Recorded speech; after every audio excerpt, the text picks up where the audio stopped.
What the fuck, Richard? Whoa! You mean to tell me that in all my life, it was a simple shrimp who fried my rice? Long ago, the four nations lived in harmony. But then, the Fire Nation attacked. Only the Avatar, master of all four elements,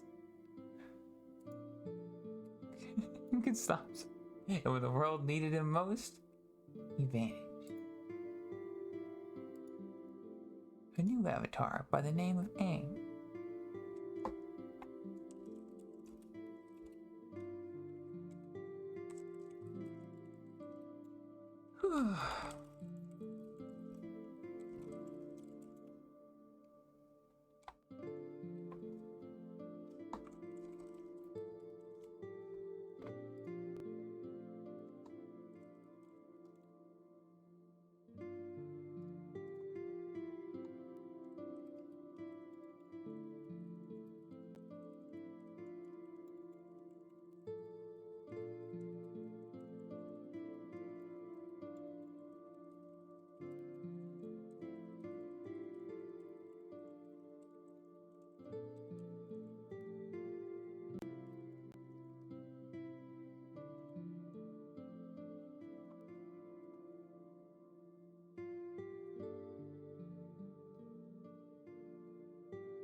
While the intro music plays, I will go and see if I have any reply on the peeps that I had messaged regarding music.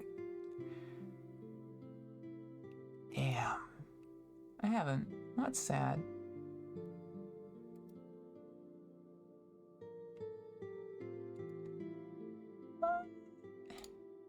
I mean, that's fair, I guess. It is like a larger company, so...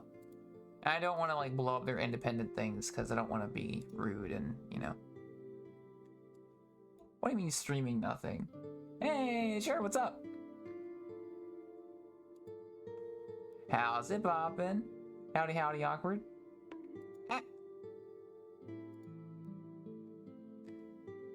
Let's see. Damn. Okay, yeah, no. Beat cheating. Nice. Glad to hear you're just fine, fam.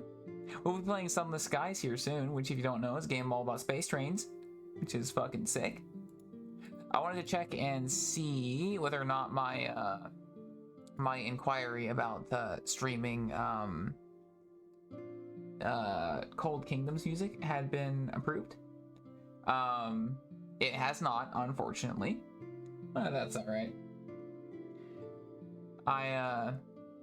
I've been listening to so much of their music recently, and I highly, highly, highly recommend their music. Let's see. Does that show? That does show someone else's name, so I'm not going to stream that. I was going to stream my Spotify so I could show you them, but unfortunately they are Spotify showing my my friendo's real, actual, for real name, and I don't want to. I'm not about to dox anybody, so.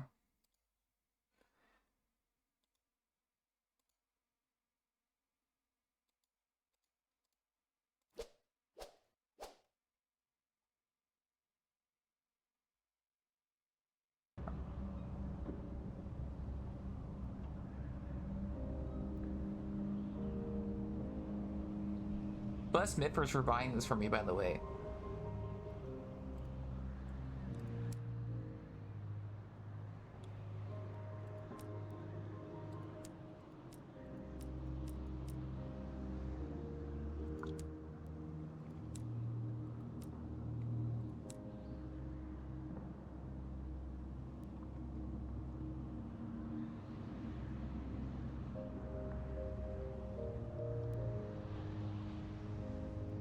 I love music. Probably, if you can hear me eating fries, I do apologize in the background.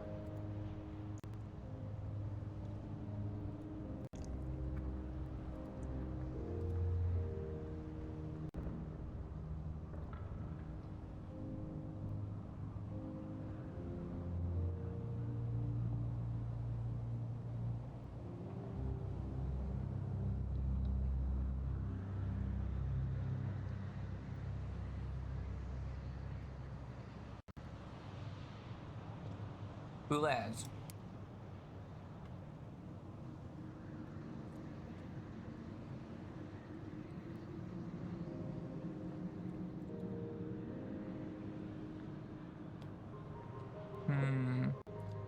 What do you guys think? Think we should go Legacy or Merciful?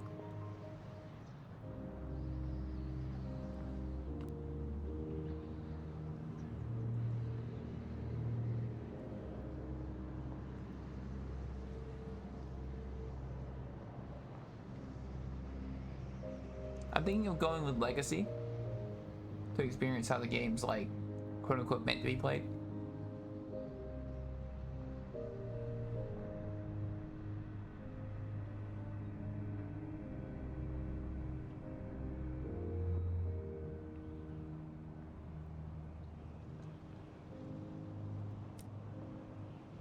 Yeah.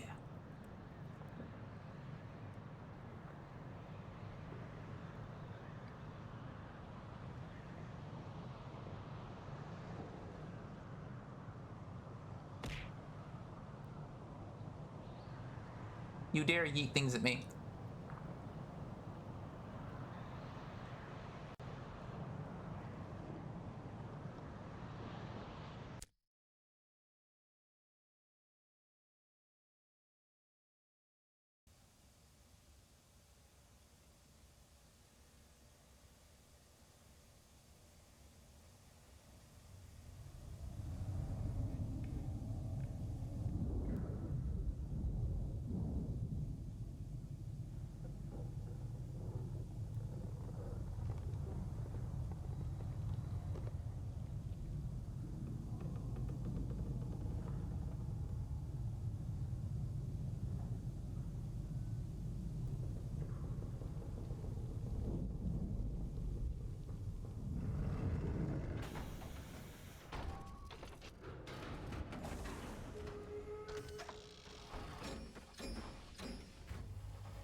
You bitch. You bitch. You bitch. Fine. At least it's working this time.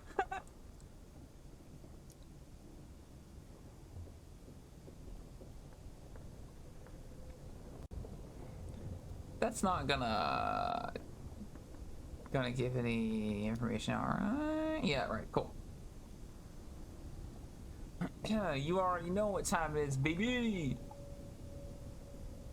Hey, oh, what's that? Are you out here working with bitch-ass Minecraft models? Not anymore. That's right, I can make a goddamn Minecraft model like whatever you want. You want a sword that looks like a stick? You want an old walking cane? Whenever you pull out a stick so you can beat the shit out of people and tell them to get off your lawn? Well, lucky for you, I can do just that. I think I have actually done that one before. Not only can I give you the power to do whatever the fuck you want with a goddamn Minecraft model, I could even give you some insight into how to apply it to your game and what to do with it. Do you want a Minecraft skin? Well, I have a goddamn deal for you. Not only can I make Minecraft skins that look like these, I can even make them that look like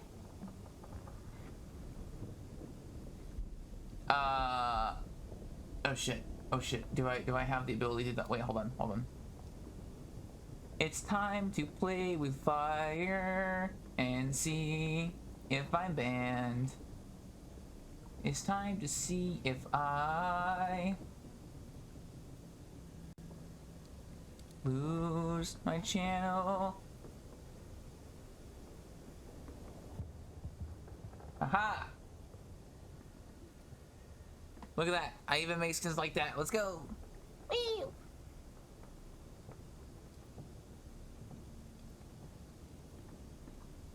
There we go. I make slime beans, bean birds, which are little bird boys. I make full body low reses. I just recently completed one for Kit, actually, which I'm super fucking hyped about. Which, if I have, where are you? Oh, that said bird. Ooh, I thought that said. I thought it said different things. I was like, oh shit, did I use the wrong image here? Nope, we're good. What? Give me my things!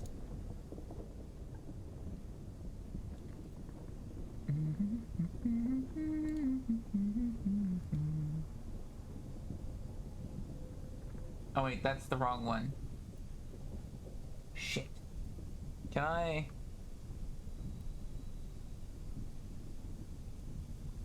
Oh, that's the birthday hat. Well, what? I don't want to override the birthday hat. I'll rename that. Hold on. Birthday hat. It's fine, it's fine, it's fine. We're gonna add a new image. We're gonna call it image show and tell. Because I'm a nerd. Alright, now we're gonna load up GIMP stuff, which sounds sus but isn't sus. It's just the software that I use. Don't get any fucking ideas, chat, I swear to God. Peep this shit. I made this recently. For Kit. This is Bun Bone, their character. They are being... And bless them so much. Excuse me? That's what the low res look like. And I'm fucking psyched about that because it looks so badass. It looks so fucking cool. I've been working on that for a long time. I make props and items, full body high reses. That's right, scene in rooms. That's right, VR chat avatars for both Oculus and PC because Lamau. Turn off Firefox so that way I can go back to my game. And that's right, everybody. Woo. Let's see. So. Thrust break. Oh. You've returned to the Reach, an untamed, sunless span of the heavens. London's new frontier, a celestial garden run wild.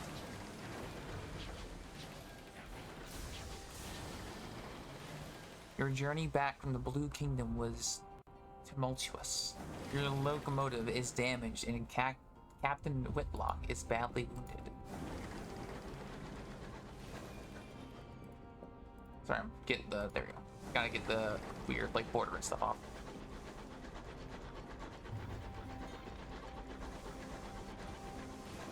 As first officer, the crew looked at you. The nearest station is New Winchester. Can you get the Orpheum there safely?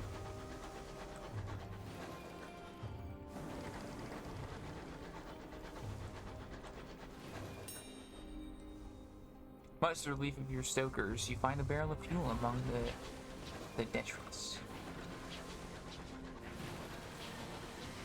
A wreck drifts here, less fortunate even than you. We should scavenge her for repairs, a crewman suggests. Oh shit. The wreck hangs in the sky, pocketed with recent gunfire. You and the boarding party don your sky suits, garments of waxed canvas, lined with felt to protect against the cold of the sky. Two of the crew are whispering as they dress. What business did Captain Whitlock have in the Blue Kingdom anyway? Find the devil to be trespassed on the districts of the dead. You silence him. Now's not the time. You leap across to the wreck. The gap between the two engines isn't wide, but the endless fathoms of heaven gape beneath it. Let's do it. You jump. Your stomach lurches with vertigo as the stars blaze above you and below. The air of the heavens is thin and torn by unpredictable winds. Then your boots hit the running board of the Ozymandias? And your leather-gloved hands fumble for a hold. One of your companions throws you a line, and you lash the two engines together. Only then do the rest of the boarding party follow you. One of them forces open an exterior hatch, and you clamber inside. Her interior is cold, unlit, and whistles with wind.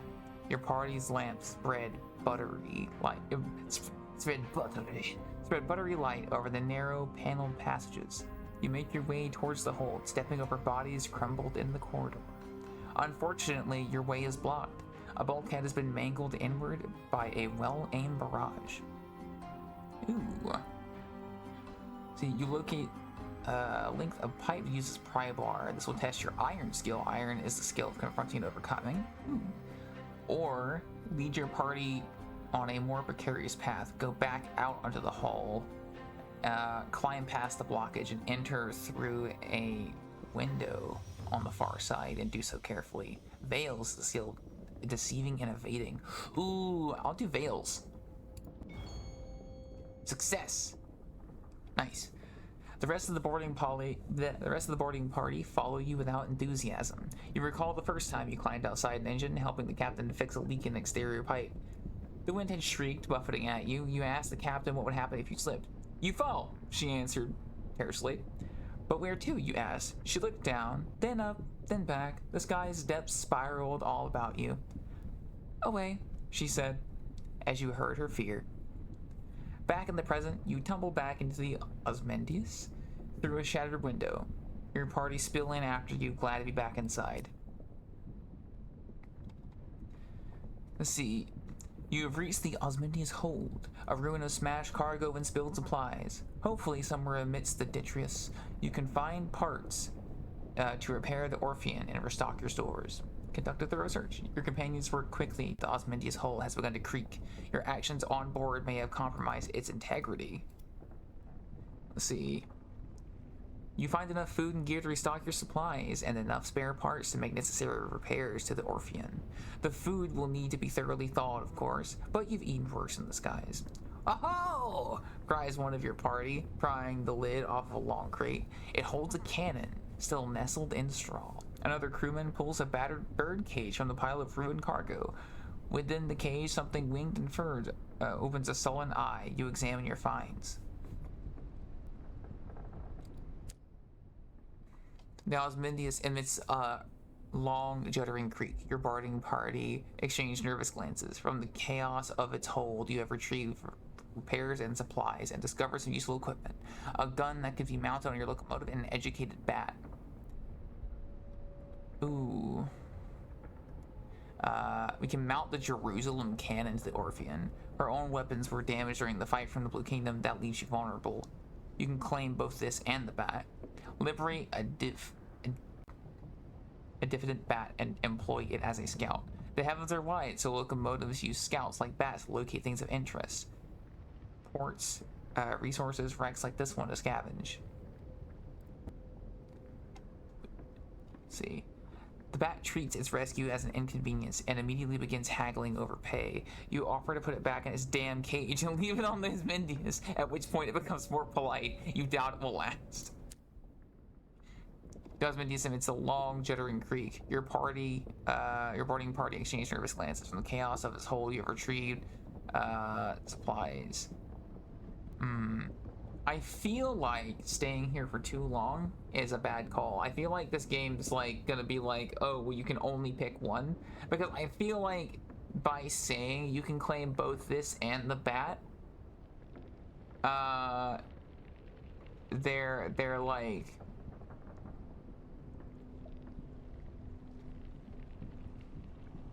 I just think it's only gonna give me one. What do you guys think? You think we should go for it and see, just say fuck it and get to Jerusalem and see how we go and be greedy? Or should we just say fuck it and take the bat and run?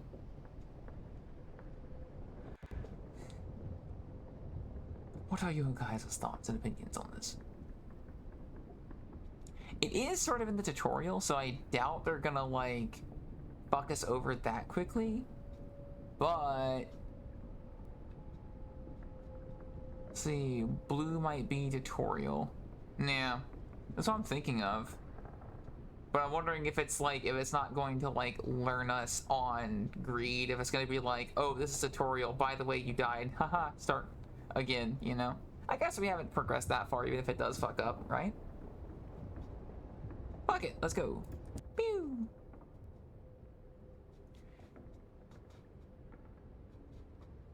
The Cotterell and Hathersedge, Jerusalem, fire single shells to be a good range more or less accurately. Or to a good range more or less accurately.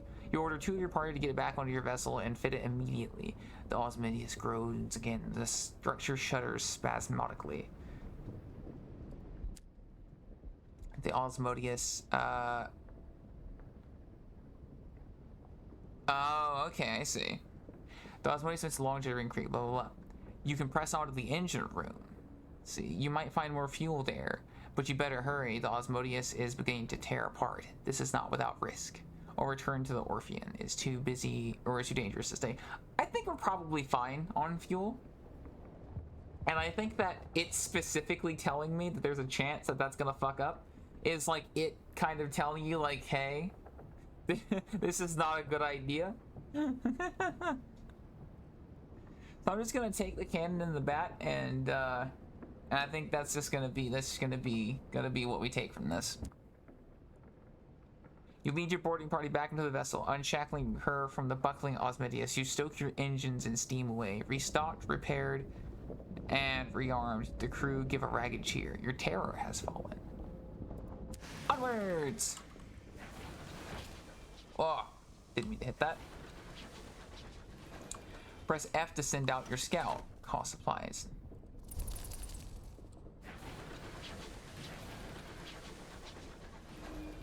Your scout's discovered something. To see what it is, open up your chart.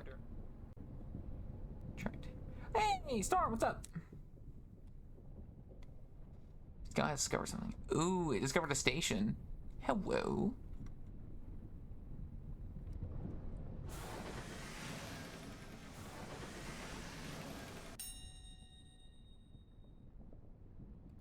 See, the walls of the captain's cabin are lined with a hodgepodge of curios from across the sky.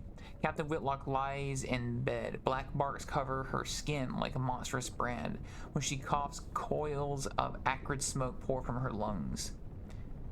See, the locomotive doctor attends her. Her lips are tight.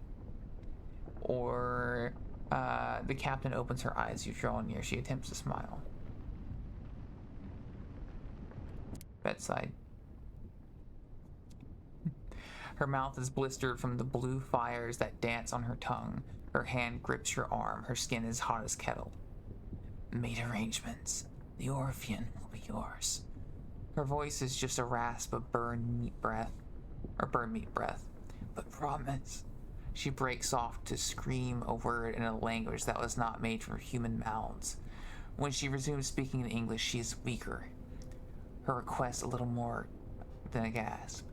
Promise me one last service. Promise. See. You can promise her you will obey her last command. Make no promise, tell her to rest, pull away, or demand to know why she took the Orphean to the Blue Kingdom.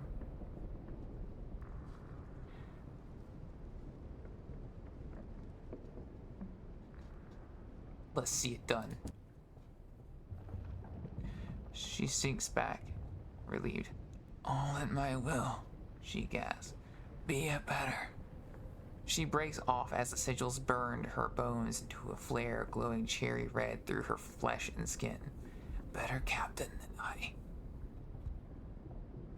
The effort exhausts her. She sinks back to the scorched pillows and a twisting, frantic fever. The walls of the captain's cabin are lined with a hodgepodge of curios. There we go. Onwards. You leave the captain and the scorched stink of its air behind and return to the bridge. New Winchester is further than you'd like, and the captain hasn't long left.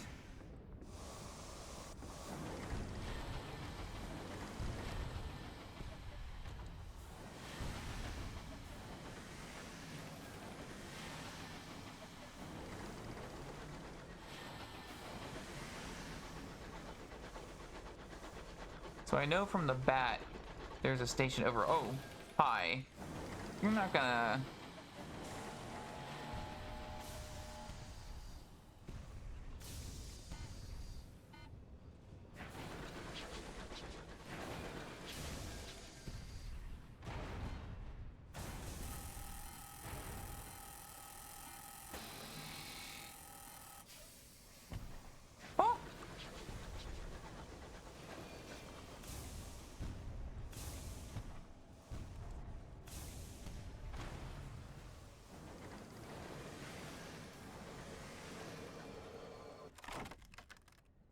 See, I am playing some Stellaris because I feel like modded Minecraft, single player gets boring fast, and like hell am I joining a people or a server of people I don't know.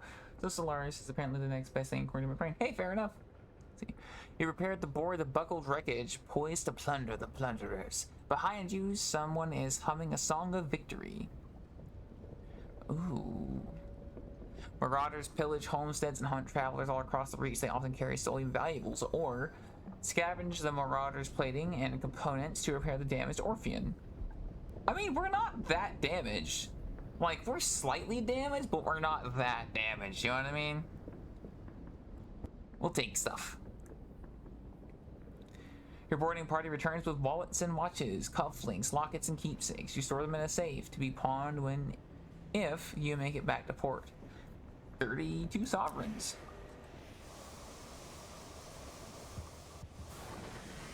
Let Mal get fucked. That's what you get for being a dick.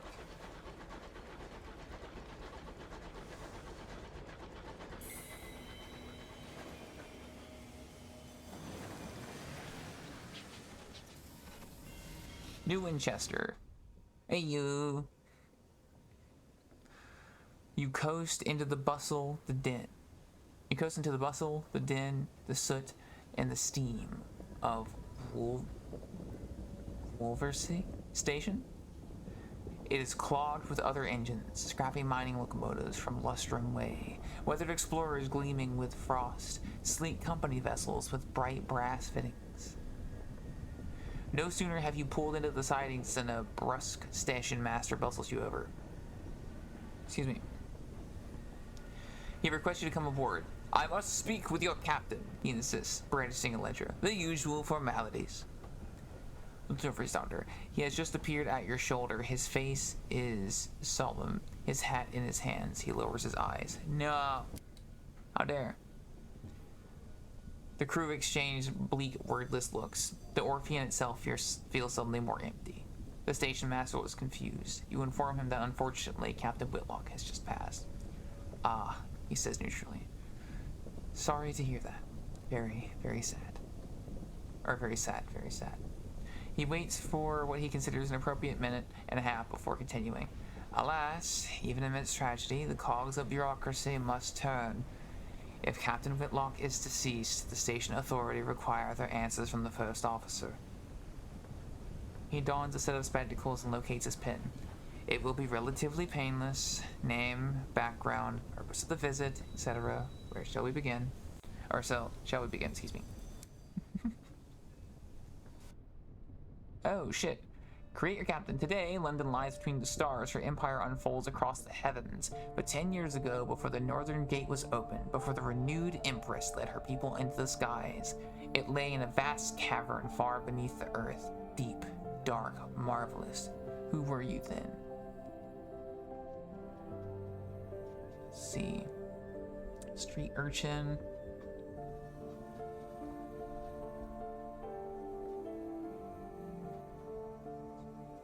Ooh.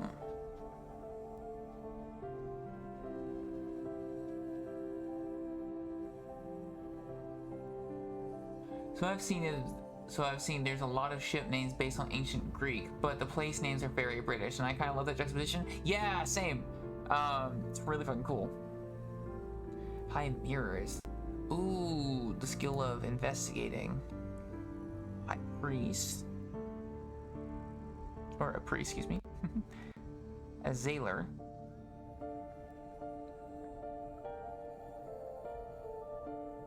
That's about all I know about this game. Yep, same. Same.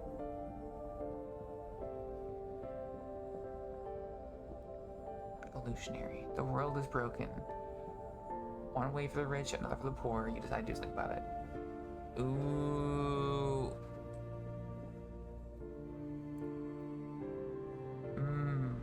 See, I kind of want to do an academic or revolutionary. That's kind of what I... Do you think we should do more stealthy schmelthy, or should we do more investigating calculations? I think we should do more sneaky beaky. I do like the idea of being smart, but I kind of want to be able to deceive and to fade. Like, to be able to, like, sneaky beaky my way through stuff. Because I feel like as long as we get sneaky beaky, we can work our way up to being smart. When you combine the two together, you get Batman. I can't complain about that. Exactly. So, revolutionary. Oh shit. You were revolutionary. The law offered you no protection. The engines of the state were set against that which you know to be just. How did you resist? With your feet and your fists. You marched, and when marching wasn't enough, you fought. Increased the iron, and affiliates you with villainy, with your mind. Lies are the tools of the tyrants. You publish research to expose those lies and illuminate injustice. Increases your mirrors, the skill of investigating and deducing. Hot damn! Increase your affiliates you with the academy. With your art. Art travels swiftly and cannot be imprisoned. It cannot be hanged. Aw, shit. You can't make me fucking pick between being a fucking big brain and an artist. How dare you? Because, for one, I'm an artist in real life and not very big brain. But for two, being big brain is really fucking cool. But I'd still like to have there be art. Oh, man. I wanna go big brain. Big brain. Choose an ambition. What does winning mean to you? Let's see. By comfortable, you mean extravagant. Many have made their fortunes out among the stars. Many more have failed, broken, and lost in the drifting night. Will you be different? See, you will immortalize your exploits in the song of the sky. For centuries, people have launched themselves in the unknown in hopes of making a name for themselves. You're sure you'll succeed. After all, you never heard of anyone who didn't. The truth. Even if the stars, even the stars have secrets, but they won't keep them from you. A message from an old friend begins an unwise quest to learn a secret that the stars hide. What drives you? Curiosity, justice, insolence, whatever it is, it will be tested. Be warned, this is a demanding ambition, best played by a lineage that has already completed the wealth of fame, Ooh.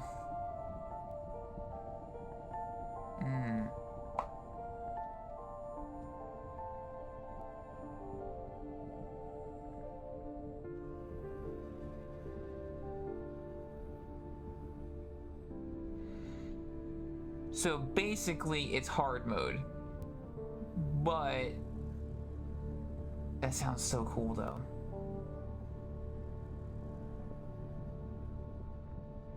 I'm going with truth. Fuck it. Whoa! What the fuck?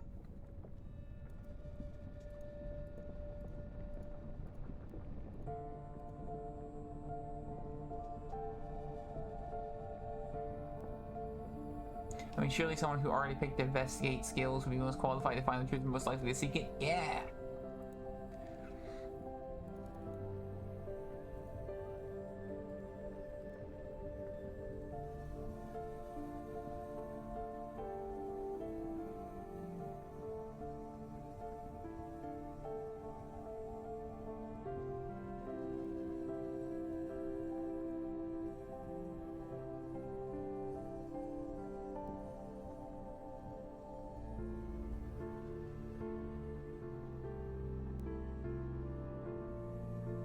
Side note, how you get to pick the hat? Yeah.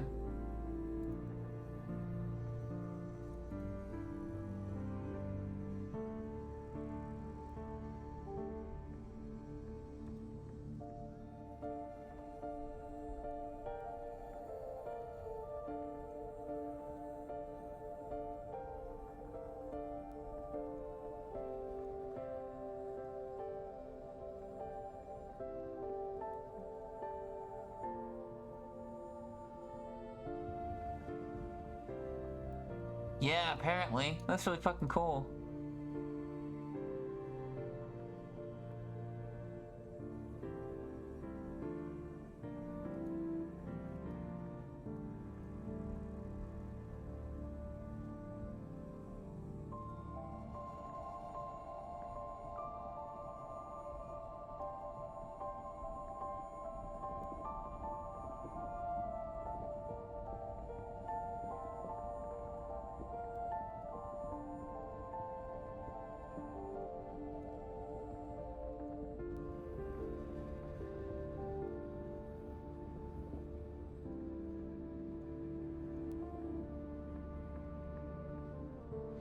Yeah, who cares about the hat? We get pronouns. Fuck yeah.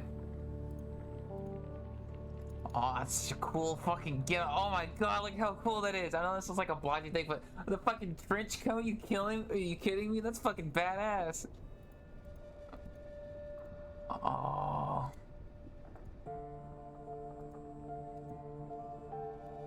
Oh, there's the trench coat. There we go.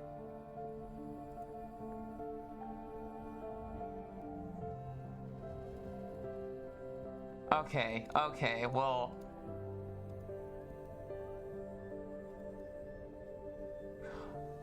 Oh, oh, that's so cool. I guess that was like the biggest scarf. See, I think of like the big like coats that that are used by like some like archaeologists and stuff. Like just massive fucking like coats and stuff.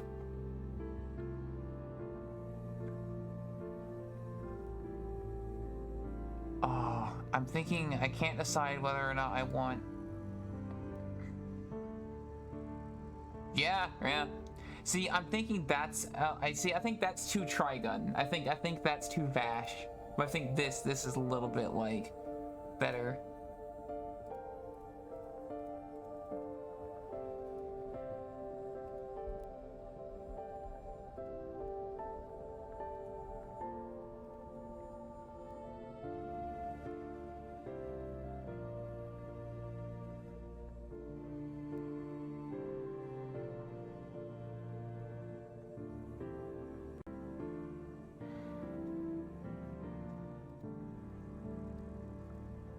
My lord, my lady specialist. Oh, come on. You can't even pick between fucking madam and specialist.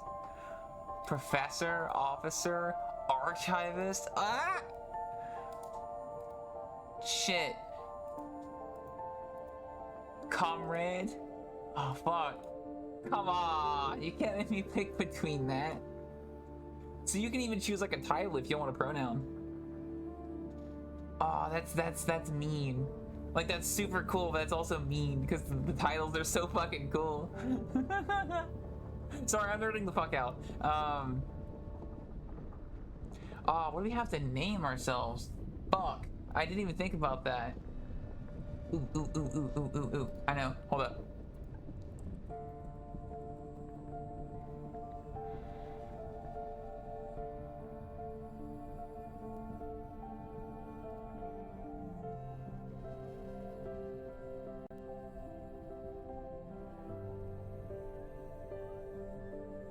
Pravum. Pravum or Pravitas? I think Pravum is like a way like cooler name. Pravum or what is it? What's the Pravum? Pravum is anomaly in Latin. It means perversity, crookedness, depravity, deformity, irregularity, or anomaly. Hey! I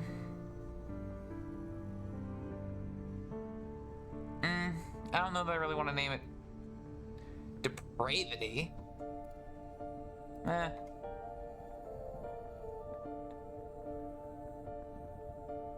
Baron Von Murder Pillow. Tom Scott, you done it again. Oh my god. I'm thinking of like because Anomalia is anomaly, but I think that's a bit on the nose.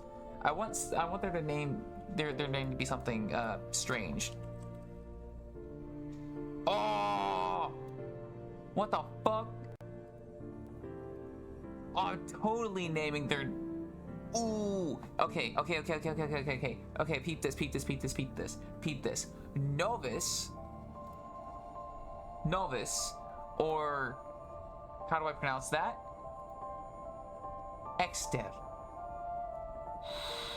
Ooh, Novus or Exter? I feel like Exter is a bit like it's the Gordon Freeman. It's him. Oh my god. Like Novus is such a cool name. I feel like Exter is just a bit too edgy. It's got the XD. Oh. Oh, sorry, I'm fucking geeking out. This is super cool. Novus. Yeah, hell yeah. Yeah. Ooh. Yes, you're revolutionary with your mind and you seek the truth. For those of you who just joined in, because I noticed a few of you, the law offered you no protection. The engines of the state were set against that which you knew to be just. Your arguments found receptive ears. They were cited amongst the firebrand students and graced the hastily printed pages of the subversive pamphlets. A message from an old friend begins an unwise quest to learn a secret that the stars hide. What drives you? Curiosity, justice, insolence, whatever it is, it will be tested. Oh, that's so badass. And this is who we are. We are Novus. Start game. Let's see, 3 weeks have passed. This morning, Captain Whitlock received a sample memorial service. God fucking, I've been ruined by American. A simple memorial service. Her body was consigned to a necropolis train bound for the Serene Mausoleum. Now you sit with a handful of her relatives in the threadbare offices of her solicitors. Novice power armor and or scarf appreciator, probably both, to be honest. If they could wear power armor, I'm sure they would. The methodical notary, a methodical notary, there we go, got it, is reading the will. The captain was wealthy once, but squandered her capital on mysterious expenses before her expedition to the Blue Kingdom. The captain's relatives, from whom she was mostly estranged, are clearly wondering why you are here. See who gave me a boop. Got booped.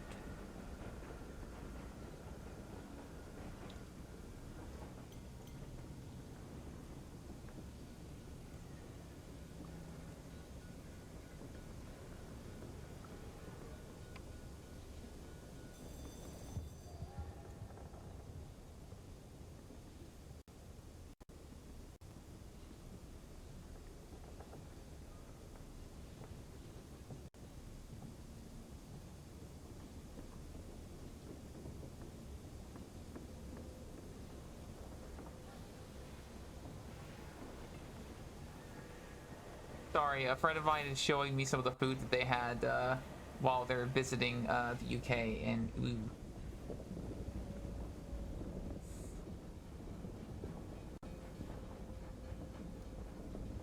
Oh my god! Mythics! Mythics! Mythics, mythics, mythics, mythics, mythics, mythics, mythics.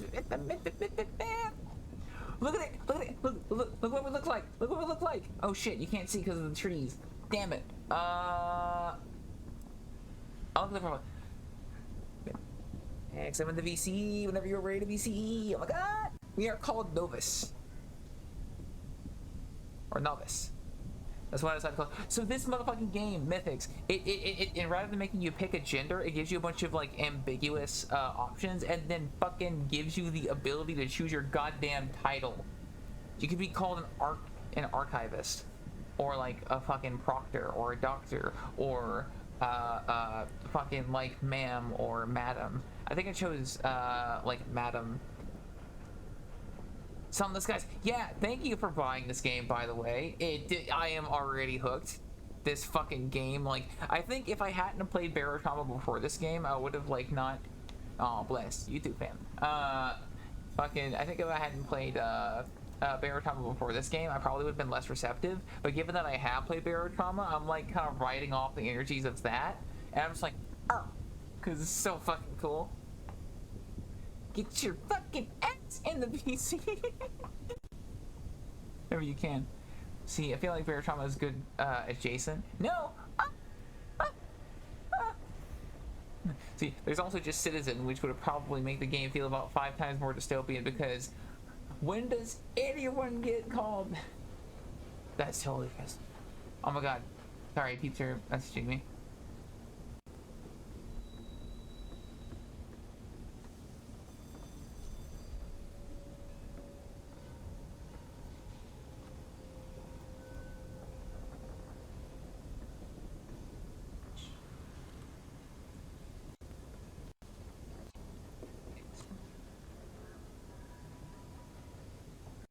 There you go. I just wanted to let Lily know that I was live, so that way if she wanted to watch, she could. See, when I can't be when I can. Oh yeah, you're fine. You're fine, fam. I'm mostly messing with you. Like, giving you the playful rush. I don't actually expect you to uproot anything to join. But I will be excited when you do join. It's gonna be fucking badass.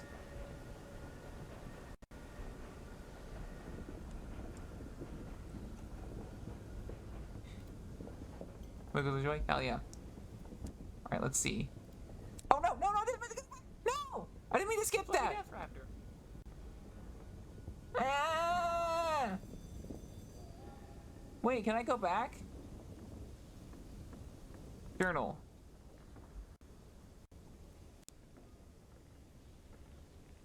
Let's see. Your lineage inherited a large black box from Captain Amelia Whitlock.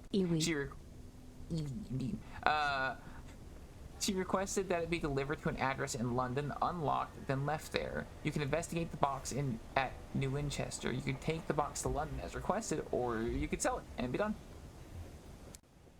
If you have heard of any opportunities to acquire trade goods via unusual means, they will appear here. Your engine was damaged. Yeah, I'll give it to that.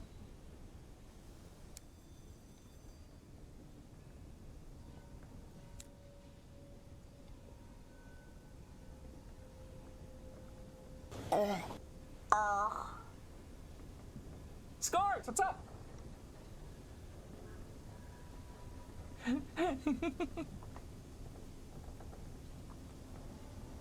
Seasons cheesings to you too.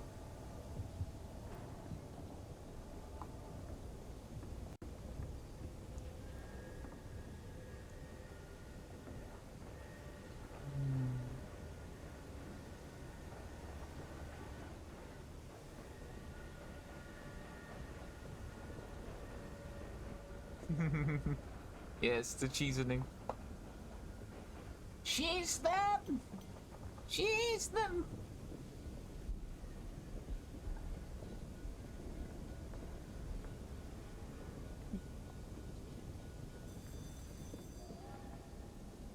Incautious driver. That's opportunity. The fastidious inspector.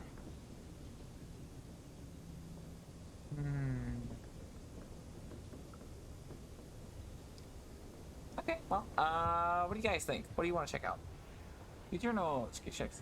Provisioning for you leave New Winchester, and maybe prudent to buy more supplies. You can buy them at the Victoria Market. To visit the market, select it from the menu that appears to the left of the main panel. Oh, okay, here you can swap between shops and stories. Scouts. Your scout has discovered something. See what it is? Open your chart. Cool. Appreciate it.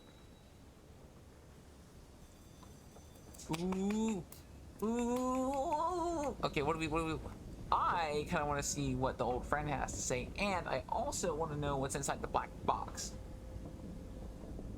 I also want to know what the fuck the incautious driver does, because they sound like my type of person. Test driving prototype equipment and being a bit incautious when doing so, despite being, or like, I don't know, like I'm like very careful when I drive IRL, but in games I'm just like, hell yeah, bro. This bitch can fucking hover at 3 goddamn seconds. Oh my god, my shit. Woo! Let's see how fast it can go up overclock the fucking turbines. Let's go.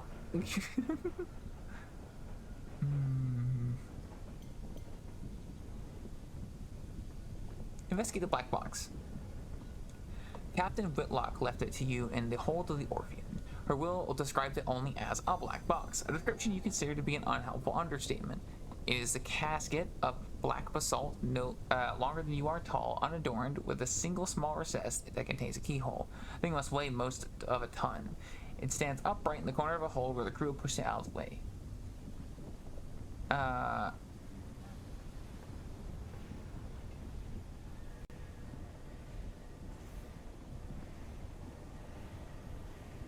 Ooh.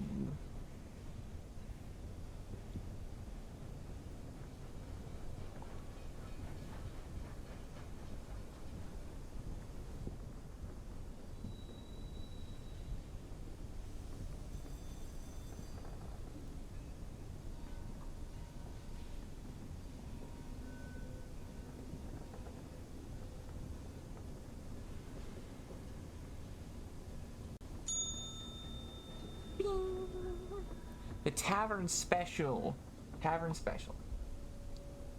Tavern Special's like garlic barbecue sauce and chicken nuggets. And also fries, because that's what I had for breakfast. And I quite liked it.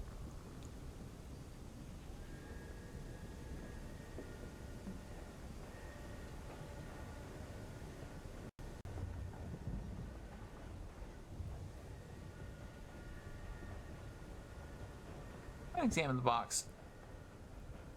There are no carvings or inscriptions on it. The joint where the lid meets the body is too thin to admit even a knife blade. There are no holes by which light or air might find their way in. It is impossible to see inside without opening it. Even the keyhole has been engineered in such a way as to prevent peeking. The recess within the keyhole, though, as far as you can determine, that is a more recent addition to the box. The stone has been drilled and chiseled away to create space for a modern metal lock. Captain Whitlock left it to you in the, let's see. Let's consider what to do with it. The last request of Captain Amelia Whitlock was for the box to be transported to a specific address in London. Alternatively, you could perhaps find someone willing to purchase it as a curiosity. And if you knew what was inside, you might be able to command a higher price. That special, yeah, straight into the arteries, please. And straight into the arteries, please. Yeah. Super good. I had it for breakfast. I had too many fries, but it was worth it. I had to take a break midway eating it. I also had a honey bun this morning. My arteries are probably screaming, but it tasted so good. And I knew I was going to be playing 2 minutes of the game, so. Let's go!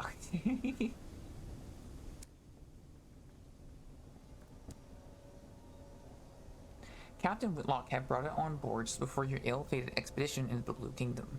It was empty then, you know, because you saw the lid and box carried on board separately and assembled in the hold. It's not empty now, it's sealed and never that it was before, but you left for the Blue Kingdom shortly after the box was delivered and made no stops on the way, so whatever is inside the box now, Captain Whitlock found in the Blue Kingdom. Okay. Perhaps not.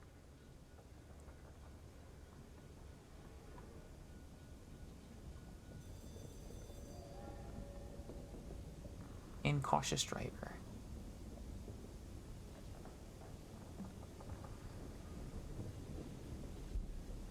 See, I specialize in test driving, but I'm looking for something quieter. The driver indicates a crashed engine still smoking, like that, without the screaming. Also requires a sign-on fee. How much money do you need?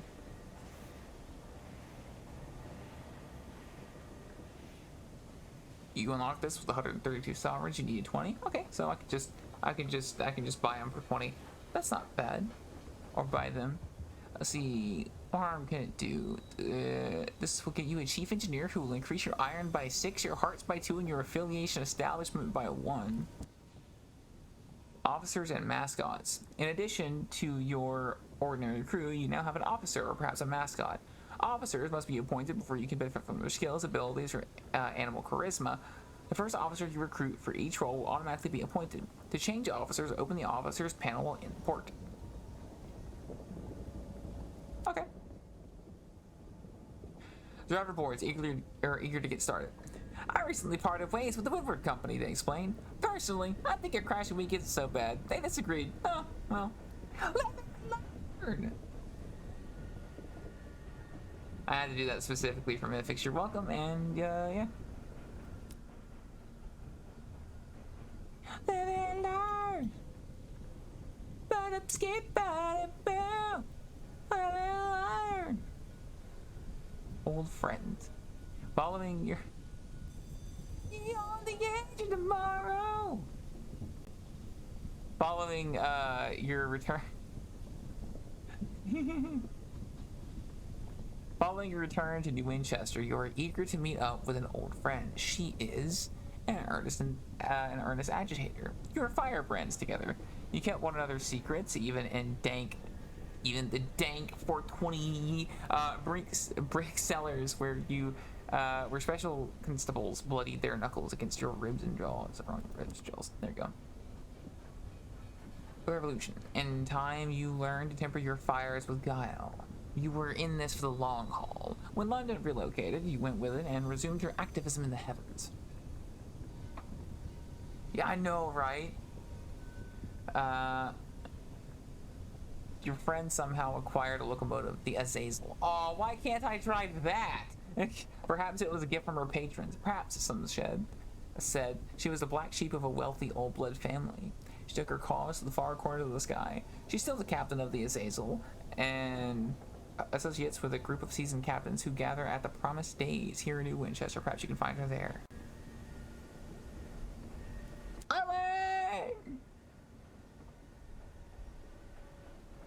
A fastidious investigator.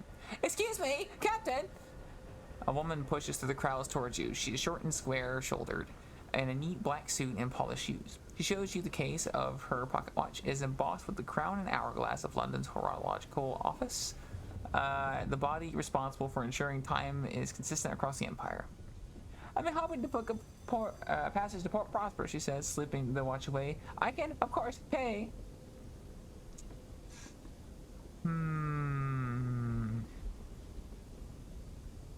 We don't really have anything else at the moment. I mean, if they tell me where Port Prosper is, fuck it, let's go. Let's see. Thank you. The locomotive I was on broke down following a boiler rupture. The chief engineer's fault, I suspect. A gentleman fonder of brandy than diligence. Here, an initial sum to seal our bargain. Prosper lies to the west-southwest of New Winchester. Not that there is such thing of north, south, east, or indeed west out here. Instead, London cartographers picked 4 of the brighter, more reliable stars visible from the Empress's new place and named them north, east, south, and west. Londoners value familiarity. That's cool. Okay, I like that they actually acknowledge that. So, west, southwest. Okay, yeah, okay, so down to the left. Got it. Got it, I think. Alerts! Explode the city. Let's see. The smoggy, clanking, singing, stamping, thronging, frantic heart of the Reach. An ever-expanding port of the soot-smudged glass and bright steel. Spilling across a drifting, mist-wrapped archipelago? There you go. Ah! Its factories thunder. Its engine sheds ring with hammers and hiss with steam. Locomotives chug into sidings for repair or flare across the sky and away into the high wilderness.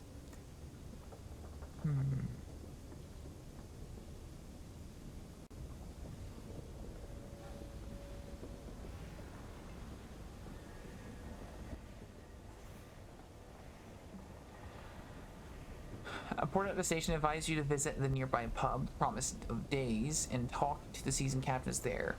They keep their ears to the ground. They'll know about an opportunity or two. Okay. Old pistons gleam on the walls. The shelves are crowded with mementos from across the sky. The clientele raise their voices to be heard above the comforting clamor of adjacent yards. See. They're always happy to offer words of advice, sometimes many words. 4 gathered at the usual table: the masked citizen, a libertine, polymath, and pioneer of the nocturnal artistic school. Oh god. Not all the cardinal directions in space sound like absolute clusterfuck to deal with. Would be probably valid. North by north up, probably a valid phrase. Yeah, so they were mentioning that they use the stars, actually, just the brightest stars in each card, in like each cardinal-ish direction, and then they just were like, good enough. Or rather, they just arbitrarily decided that some stars were cardinal directions. Let's see, the masked citizen, a libertine, polymath, and pioneer of the nocturnal, there we go, artistic school. The bedeviled the bedeviled didact, a scholar haunted by his Discoveries. The plucky Baroness, explorer, collector, philanthropist, or not philanthropist, philanthropist, philately, and spatchcooker Meg, who haunts monsters. What the fuck is a philatelist? I feel like that's a word I shouldn't say. That sounds... Hold on.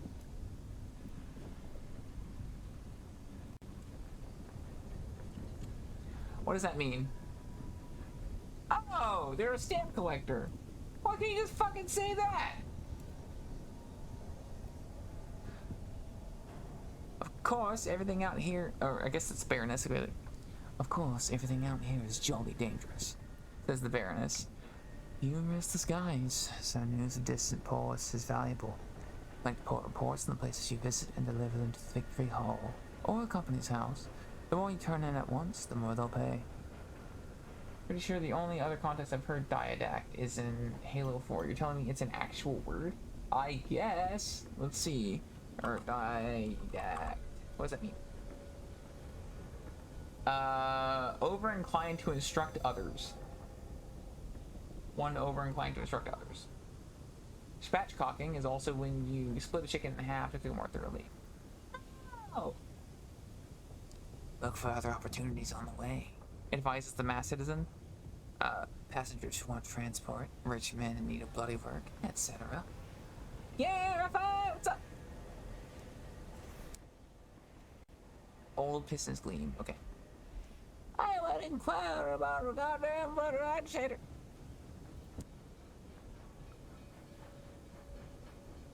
Ah, she speaks to you often. Let's see. I've never seen things in my life, and I've been lying rough. Dancing about on the shadows of doubt while I work. Nice. I'm afraid you've missed her. We've all been missing her recently. Busy girl. But I'm sure she's doing important work in London. The bedeviled didact frowns darkly and fingers one of his ambulance. Sir, leave that ambulance alone on stream. We've been assisting in our own small ways, but, well, she'll want to explain herself. She left a letter for you. Meg pulls a crumpled envelope from the pocket of her patch coat. No, it's apparently the term for someone who collects stamps. I didn't know it either. Oh shit, Netflix, there's a star. There's a star. Get it. Let's go. I'm not gonna teach you too hard. Let's see. I'd open it somewhere private or someone. She glares at the mass citizen. Will try to read over your shoulder. The mass citizen nods unapologetically. Yeah, it's true. I'm a disgrace.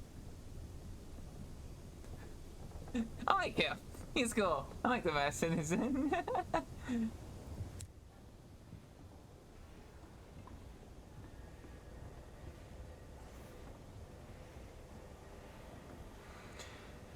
Between them, they've carried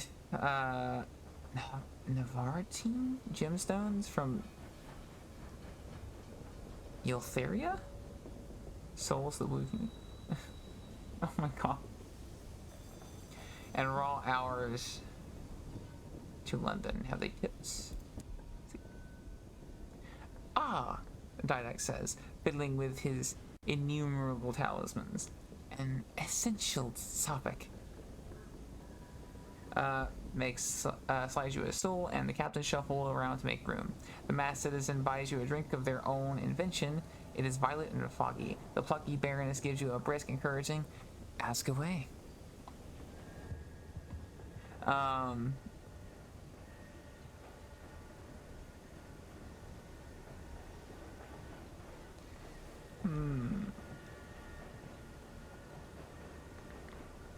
Ask about markets, I guess.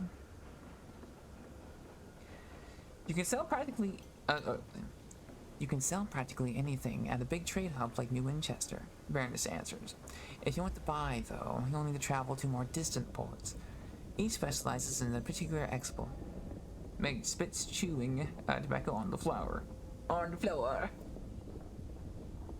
No money in buying and market prices and selling them at them too, though. You want to look for bargains or prospects of people offering better money. Buy cheap, sell dear.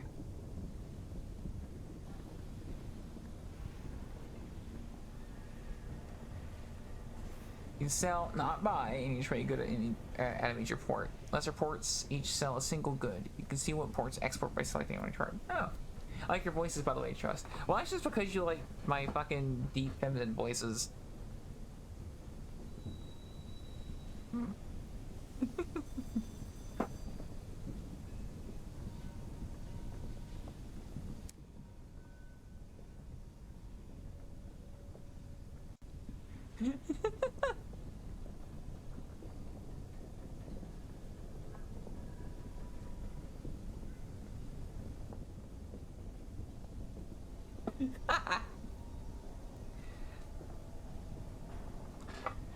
But if I shot, I won't be able to speak. I doubt you want that.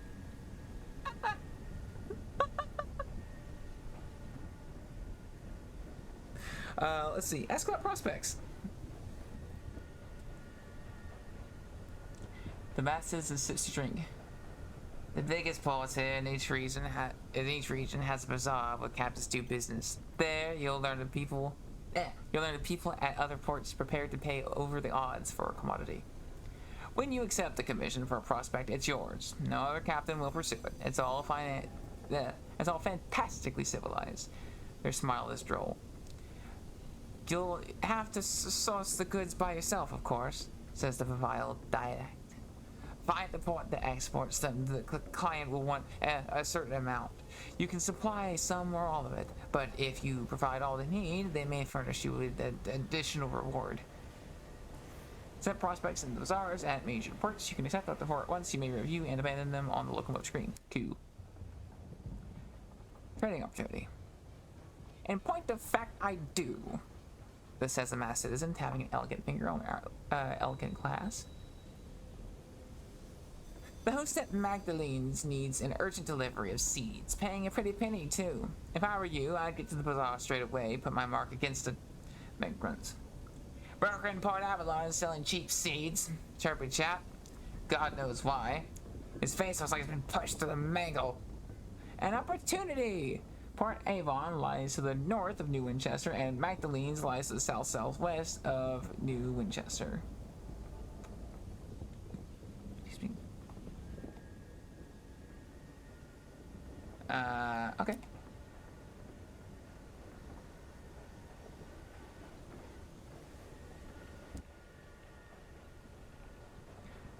See what you buy good sheeping.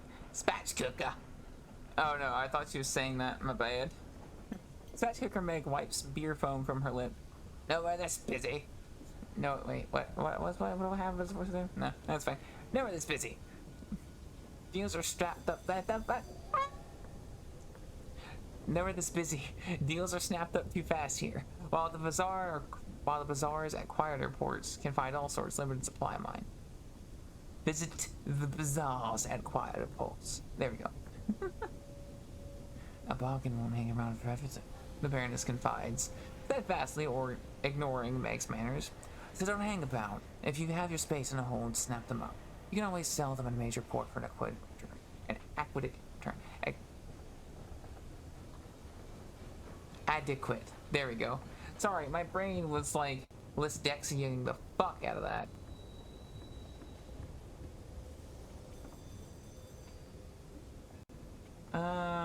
Let's see here.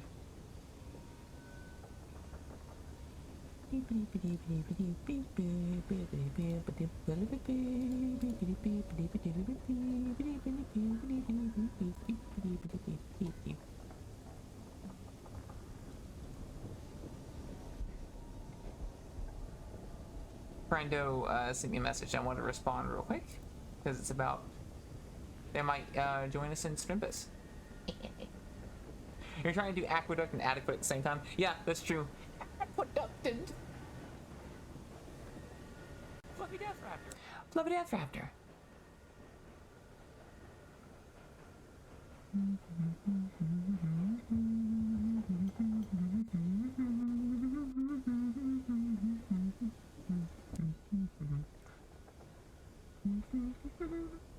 See, Meg laughs. A noise like a sneeze crossed with ricochet. It ain't you who is. It ain't who you is, it's who you know, isn't it? Nepotism. She taps her broken nose. Quite, said the masses remarks. The wider circles, the more advantageous the opportunities that will present themselves. A wise captain makes the most of them. As your captain increases in level, your affiliations increase: academic, bohemia, establishment, and villainy. They will unlock new, more rewarding bargains of prospects. Affiliations allow your captain or your next captain to inherit certain resources should the unthinkable happen. What? Oh, baby! Oh, there's meta progression.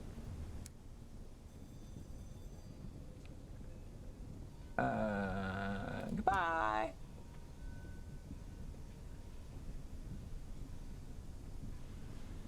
But you sort of goodbye, goodbye, goodbye.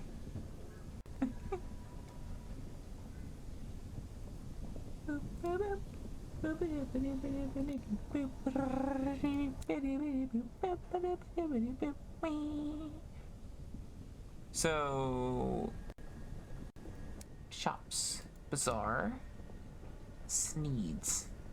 See, Magdalene's provides comfort and sympathy to the weary skyfarer. Its host will tell you any lie you need to hear.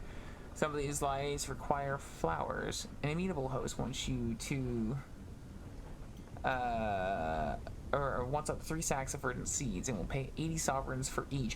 What the fuck? That's a lot. I think Magdalene's lies southwest of New Winchester. Fuck it. 3 gourds of Corister.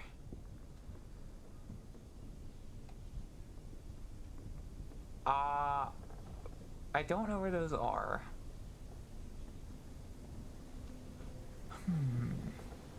So I'll hold off for those for now. We'll get Sneeds. But explore.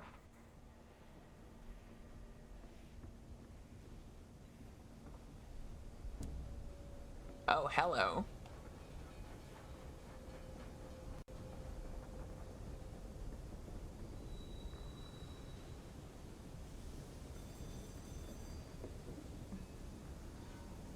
Oh, shit.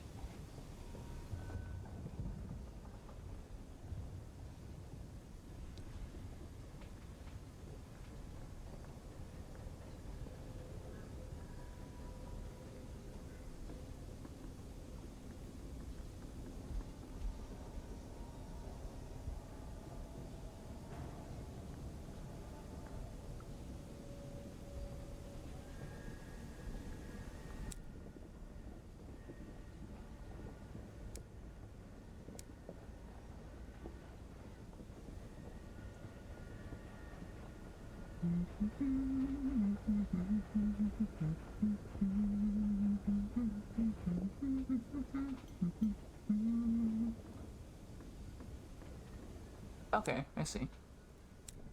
Oh yeah, there we go. Now you can see what we look like properly.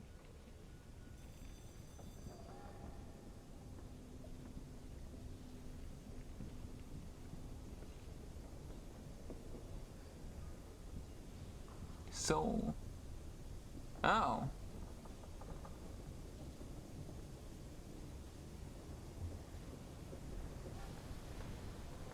Huh. Okay.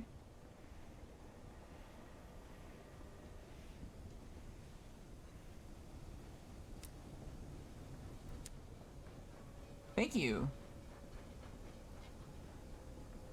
Your profile! This records all aspects of your captain's abilities, accomplishments, and reputation. Your inventory, or your possessions, anything that doesn't hold or anything that doesn't take a space in your hold, or generally because it's small or entirely metaphysical, appears here. Okay. Our scarf wielding protagonist, yes.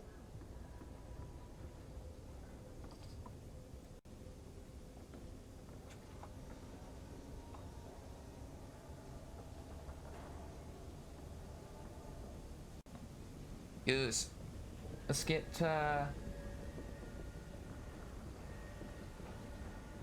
new bleeder, honorary bleeder, and friends of the deerling on that nerd.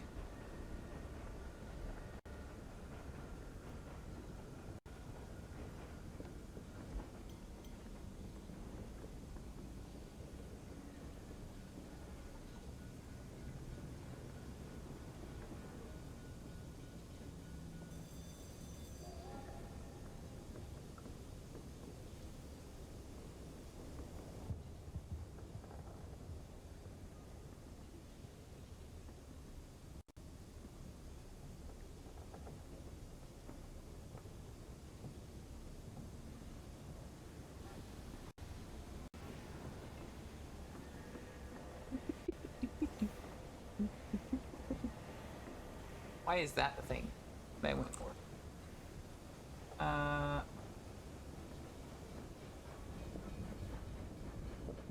There you go. Awesome. Cool. Sorry, I went for a ringtone out of pure for now. Fuel. Aha. Nice. I do want fuel.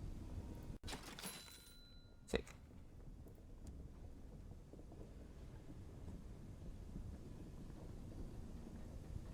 Really. Whoa. Whoa. Look at how fucking pimpin' that one is. What the fuck? Oh my god. Like the fucking Corvette. Damn. The swag. God damn. Oh my god. You see how much it costs in comparison to the other ones? Where's the other ones? You know, they're like 3,500 or something, and this one's just like fucking nearly 20k. Damn. Damn.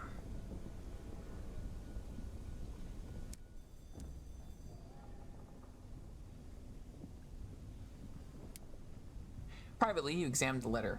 Let's see, it's the Cadillac and costs like it. Yeah, for real. Trainsla. The earnest agitator. The earnest agitator's handwriting, never neat, is clearly hurried. There are, let's see, that thing looks like a UNSC ship designer's attempt at making a royal throne. I know, right? There are several unfinished trains of thought angrily struck through. She writes coyly of having embarked on a journey of the most fundamental discovery, and having uncovered celestial secrets. Ooh. She says she wants to discuss her progress with you, but does not say where or when. The envelope also contains a collection of unfinished crosswords cut from the newspapers. Oh. She always hated crosswords, and the phrasing of the letter is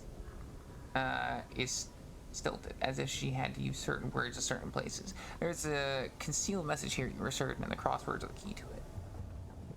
2 savage secrets. So I cannot do that yet because I'm not secret enough. I don't have a big enough Brian.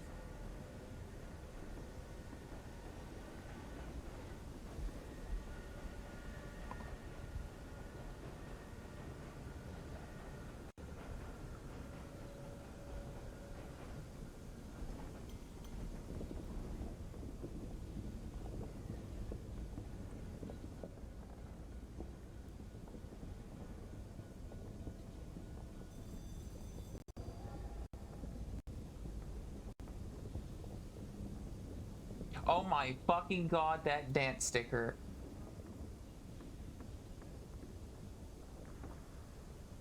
It's interesting how the only person aside from you whose actual name is used instead of a 2-word title is also the only person who has died so far. Yay! I already feel so welcome in this universe.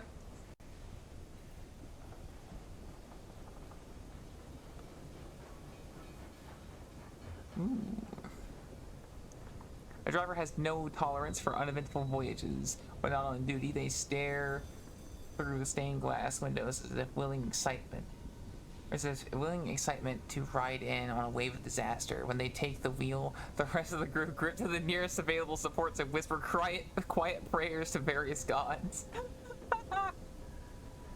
Rumors not intended for 2 years suggest the driver is running an illicit poker game in the hold. Hello. What's the buy-in? 25? Let's get it. You entered the hold and find the game well underway. The driver sits cross-legged in front of a pile of freshly won sovereigns and 3 newly impoverished members of the crew. A stoker angrily throws an expensive-looking watch onto the pile of winnings and departs in a fury. The driver looks up. Madam! Care to make a wager? Oh, hell yeah.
Here we go. Let's see. The driver deals cards between the players. The cook and a crewman, whose name you can't place at the moment, watch each other with barely disguised suspicion. Behind you, a small crowd gathers to see their captain's coin. 17% chance of success. And a buy-in of 25. Fuck it. No! You throw your cards down, not expecting to win. You are not disappointed. The driver barely even looks at their cards before going all in, claiming the pot with nothing more than a pair of aces. The other players glare sullenly, regretting their hesitation. I hear you used to be a test driver, says the quartermaster. Ah. The driver nods. You'd never have thought it as a child. I loved my trains. Very ordered, a safe little space where they could go around and around, nothing could go wrong. It was only after the crash that I realized I needed more. I suppose surviving that taught me there was more to living than simply being alive. Another round? Oh no. Alright, I'll do a sippy. And I'll also advertise.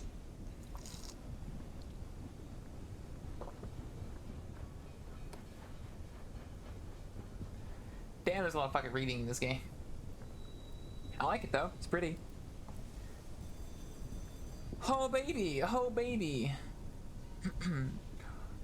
Would you like a Minecraft texture model or a Minecraft skin, or perhaps a slime bean bird, or a full body low res, perhaps a proper item, full body high res, or even a scene or room, or even I can make you a VR chat avatar that works in fucking PC and Quest. Hell yeah.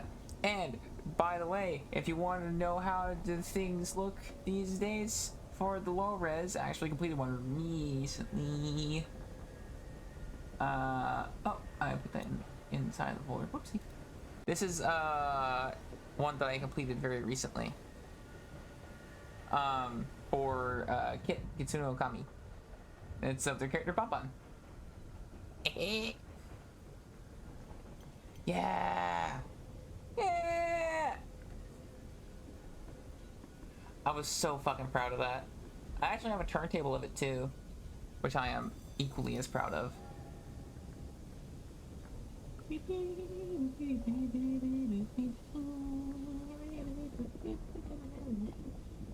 Where do I have, I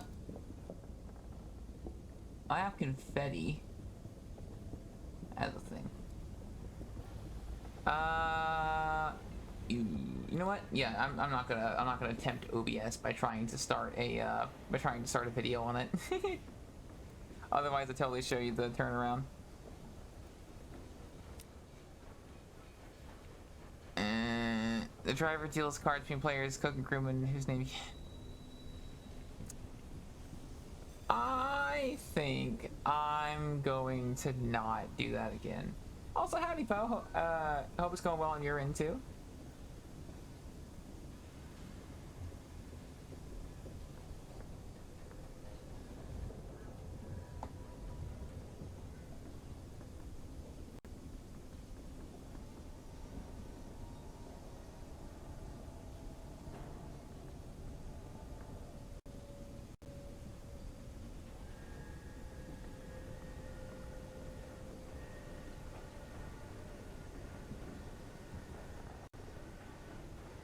F in the council. Oh. Yeah, that's enough of that.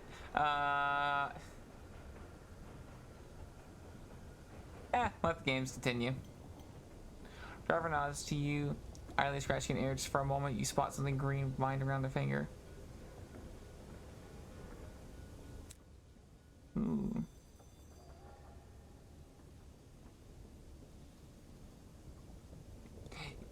Yeah, so the lore behind the reason why it says Council is the Deerling misspelled council, but no one's been mean enough to tell them. Like, no one has the heart to tell them they spelled it wrong. So everyone just kind of rolls with it and pretends it's spelled correctly. No, they're beans. what it actually is I misspelled it when I was creating the account, and then by the time that I had realized I had already set up everything, and so if I change the name I have to reset up everything that uses them, and I don't want to do that because it's really annoying and takes her fucking ever, so no, don't bomb, no! No, it's supposed to say council, I just spelled it wrong.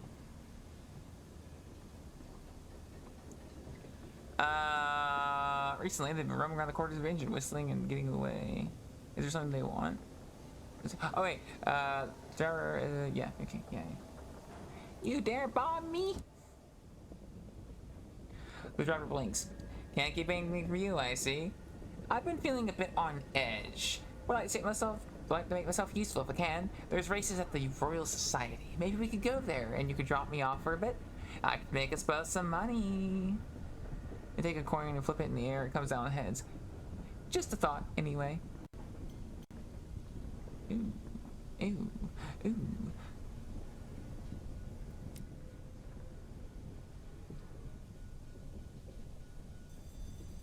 Ooh.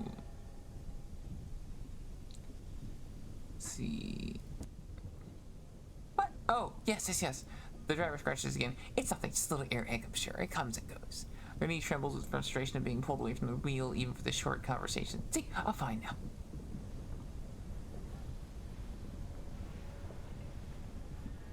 I recommend visiting a doctor. Not necessary, the driver protests, scratching at their ear with a renewed force. A look of pain flashes over their face for a moment. Perhaps, my family knows the specialist in New Winchester. I think Father owns the building. I think I can call in a favor. Okay. New Winchester is. Escort the incautious driver, to the family doctor. A silver plaque on the door bearing only a name indicates this is the address of New Winchester's most exclusive practice.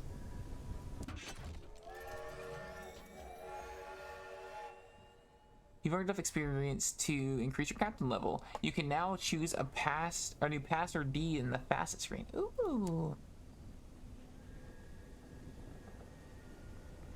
While the doctor conducts her examination, the driver asks you to update their old records with their current employment. You take a moment's pleasure in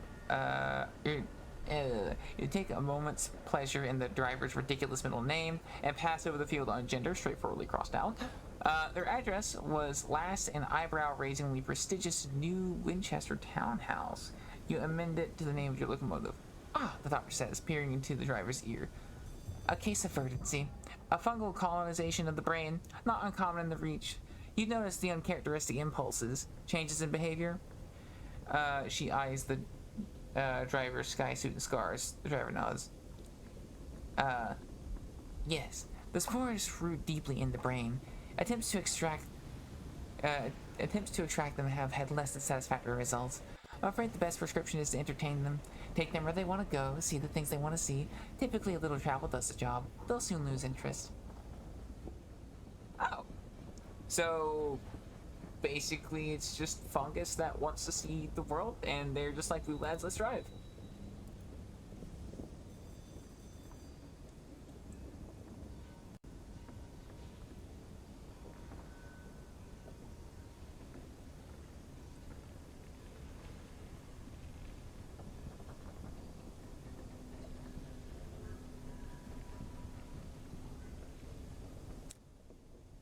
The smoggy, clinking, yep, okay, cool.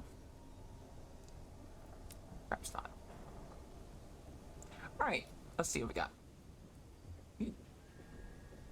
The world is broken. One way for the rich, another way for the poor. Your mind. Oh, right. So, big facet. Whoa! What did the winds of fate hold in store? Let's see. Scandal. You're the gossip of London's salons and target of blistering editorials like Gazette. Mad, they said. Bad, they said. Dangerous to know. An interlude in a red and gold. You lost your mind once. They put you in a splendid hotel managed by cheery gentlemen who were determined when you could leave, or who determined when you could leave. Ooh, okay. Let's see. Ooh, that does give merits and veils. London saloons isn't the phrase I ever expected to hear. I fucked up, okay? You are. Oh, you are dangerous. Hi.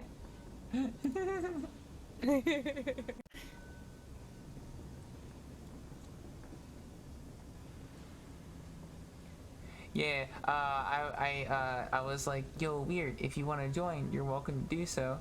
And they were like, oh, damn, but I want to stream. It's like, oh, well, you go stream, fam. I didn't want to speak over them. So, well, I'm thinking about it, actually.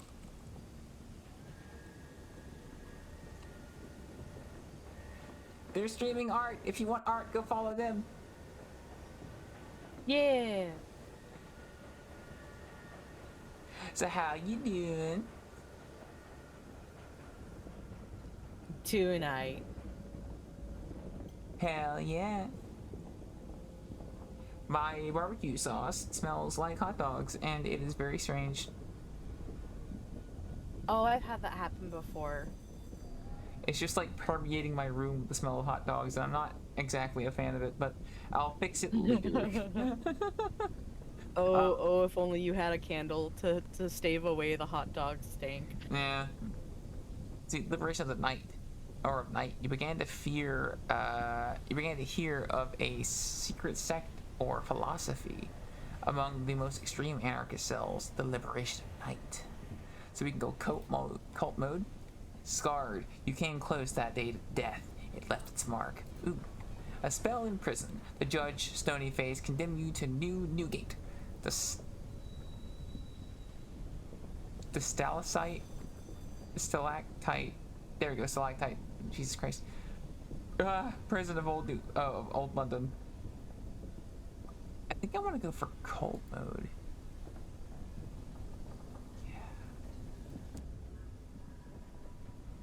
You began to hear of a secret sect of philosophy among the most extreme anarchist cells, the liberation of night. The liberation advocated revolt not only on earth but in heaven. It claimed light was law, and that we would be only free in the dark. When a masked fanatic tried to convert you, how did you respond?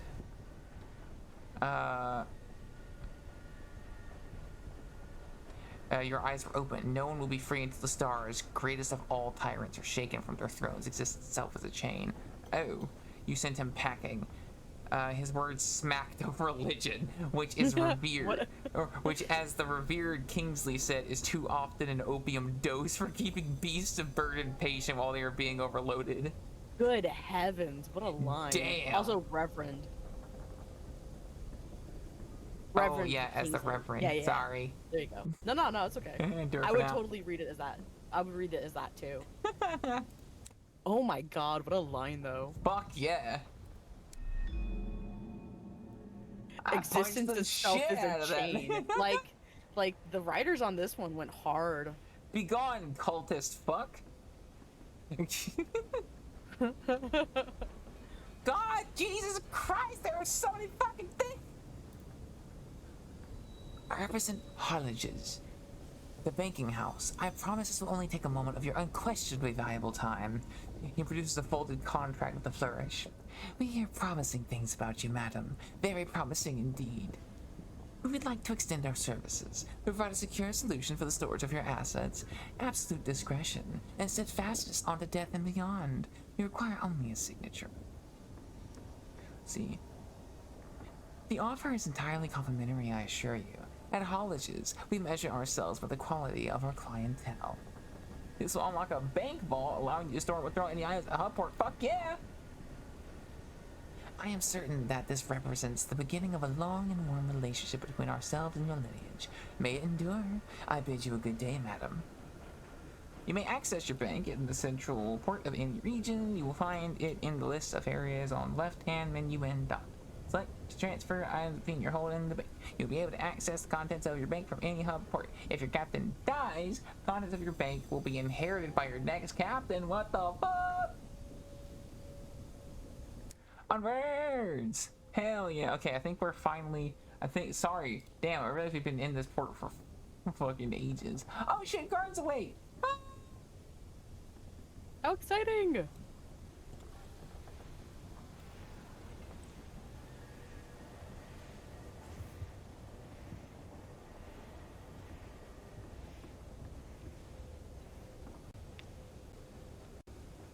You can really go full Dread Pirate Roberts in this game, can't you? I bet you could. Have you played any of this one ratified yet?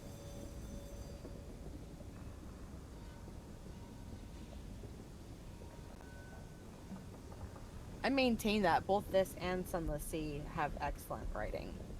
One of the things that I do love is that there's a lot of room for learning new vocabulary.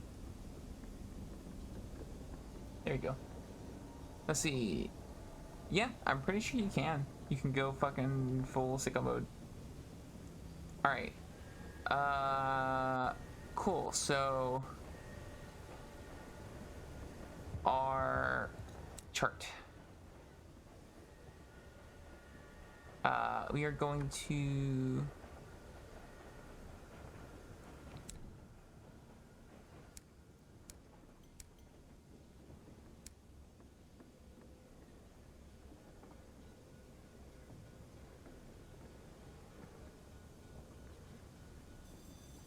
North New Winchester, while Magdalene's lies southwest.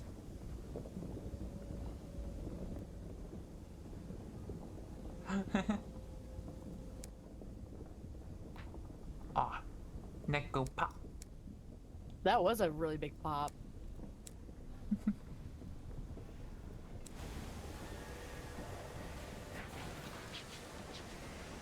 So, like, those are all of the missions that you have available, or, like, side quests you have to do?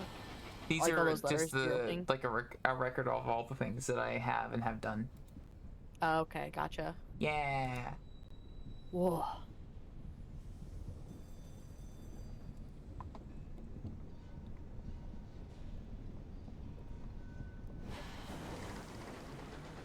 So, north, then, would be the thing.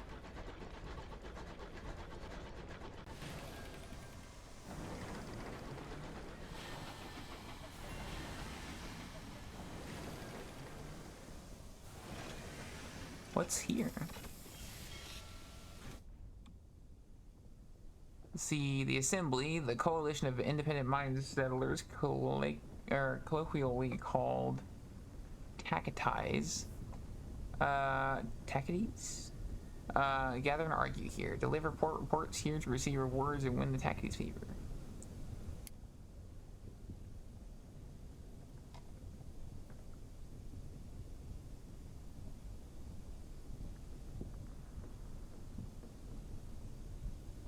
Perhaps not.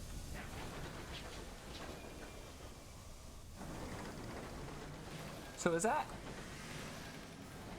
Oh, that's so cool. Okay. So what's this? Company house.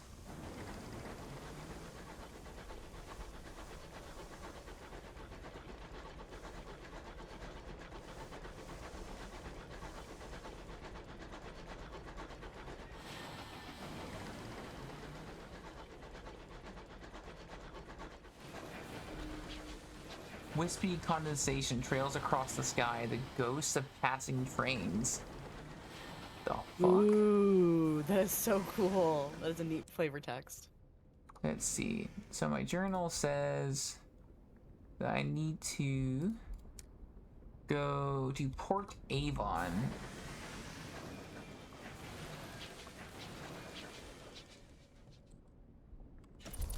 Ooh, I love those little lights. Yeah. The scout return, or your scout returns has found something. Hell yeah. Ooh. Go, little scout, go. I think it found Port Avon. Nice.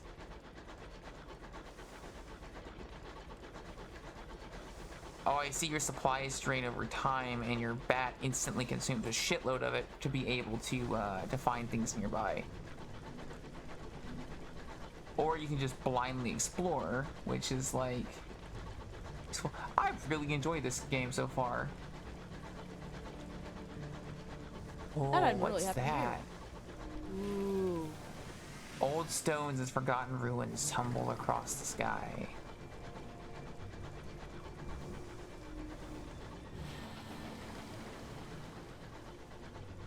Vibrates in runes.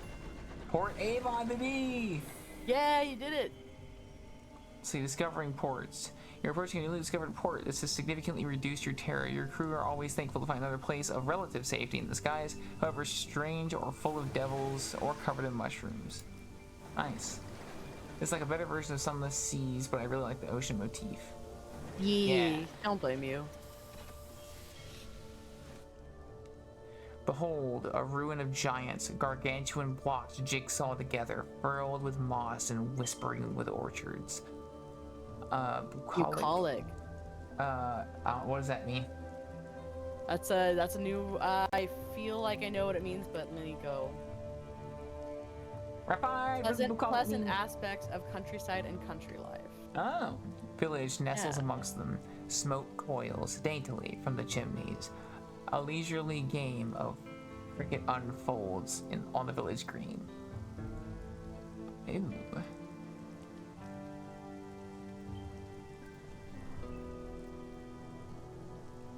They're coughing because of the countryside hay fever. Says Ratified. Too funny. Let's see. An oily faced, Oh, I see. Okay.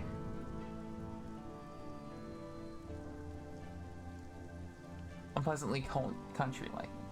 A ramshackle dock juts into the sky beside a farmyard scattered with rusty locomotive parts.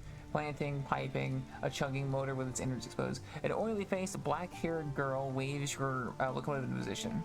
Welcome to Port Avon, she calls as you disembark. A rich knot of scents greets you. Leaves and wood smoke, enriched by an infrequent but pungent intrusion of goat. Port Avon welcomes new visitors, but your novelty will wear off the more time you spend here. When you visit in the future, you may need to bring something to keep them friendly. Ah. Let's see. Port Avon spills prettily across sections of colossal drifting ruins. Its orchards bask in the evening gold. Light of a distant nebula. There we go.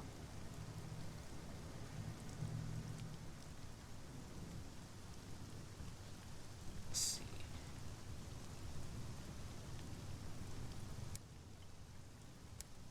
Oh.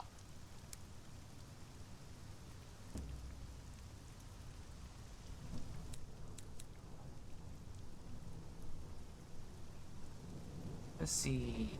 A buoyant broker is selling sacks of verdant seeds. The flora of the reach is dangerously thickened.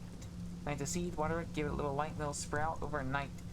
During transport, it is vital the sacks be stored in a cool, dry, or dark, dry place, or your hold is likely to become an impromptu shrubbery.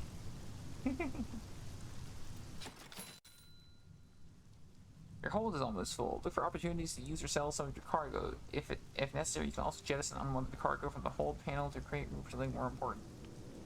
Oh, is my hold almost full? Oh, fuck, it is almost full. Okay.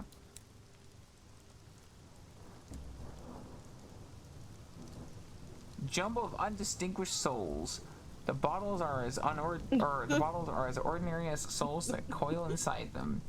Oh, I'm sorry. Yeah, sure. That's just fucking. You know what? You know why would I think that that's anything fucking weird? It's fine. Screw you, unorganizes your souls. Oh my god. Repentant devil? No. Port Avon. Write a port report. Were it not for talk of smugglers and sky beasts, you could easily confuse this place for a village on the world you left behind. It's quite peaceful here, apart from some of the fuss over our newspaper delivery. The villagers frown and change the subject when you ask about it. To earn rewards, hand your reports into the Endurant Veteran or the Prudent Secretary. They are normally found at the Victory Hall and Company House docks. However, they can move as the war in the Reach progresses. Okay. Port Avon spills prettily across the thingy of the stuff. Oh. What's that? No, Graphite, if you disorganize the soul, doesn't that just mean unalive since you're removing the soul from the organs? I'm sure it's fine. It's fine. Yeah. Oh my god.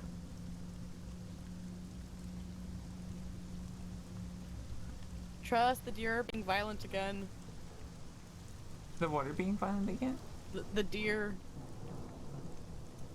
It's fine. It's fine. Okay.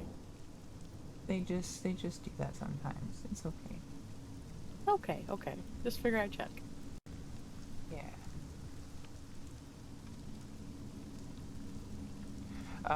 The Auroral, oh wait, hold on. A golden nebula scintillates above Port Avon's apple trees. Allotments, eel fishers, and steepled church. Here you may, if you choose, immerse yourself in the village's quaint rhythms. The Oral Sommelier. Someone has gifted brass wheels to the carcass of an old armoire and impaled its top with a jaunty damask umbrella. Oh ho ho. Sweet wines, sour wines, subtle wines, and sinful. Spirits of every vintage, save of course for the Hesperian cider. He gives you a small sad laugh. I know because I looked. This is the only place with real apples, but even here that cider eludes me. He beckons you with a gloved hand. Ask him about the Hesperian cider. Or Hesperian cider.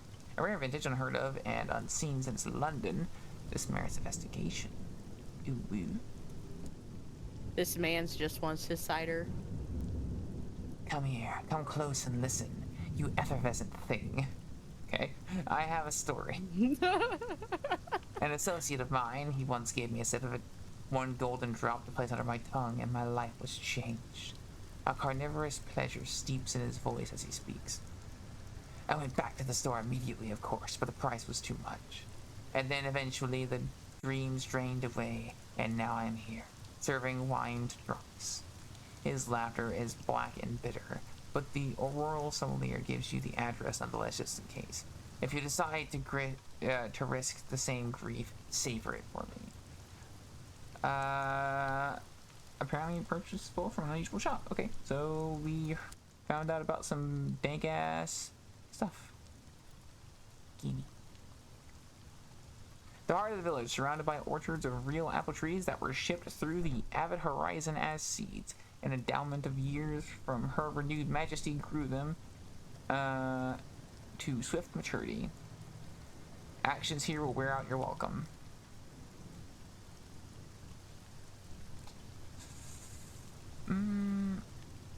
Perhaps not. I just had like part of a Linkin Park song playing with it. You, someday you are you welcome, that's all up. Brotherage's A Tour of Heaven describes Port Avon, a single public house, as a welcome respite justly famed for its authentic old earth cider. The locals can be welcoming for a while. You need to recruit some more here. There's more crew here. Let's see. Let's see indeed.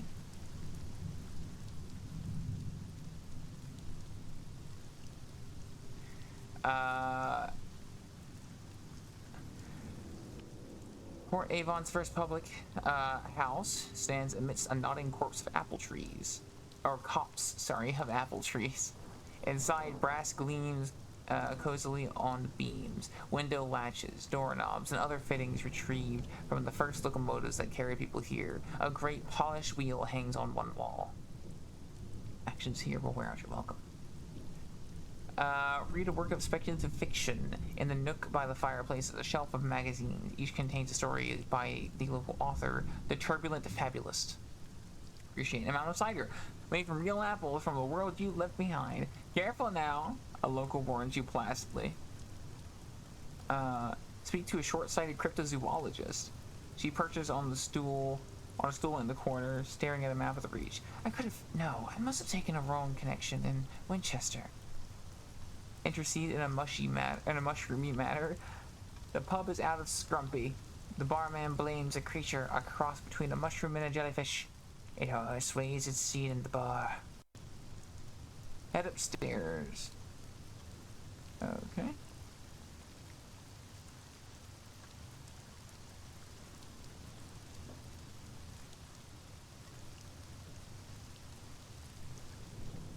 I'm good with a cryptozoologist.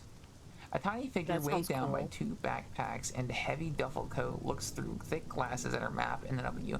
Excuse me, I need passage. I don't suppose you could help me. I'm on the trail of some unusual beast. I can pay you for your time.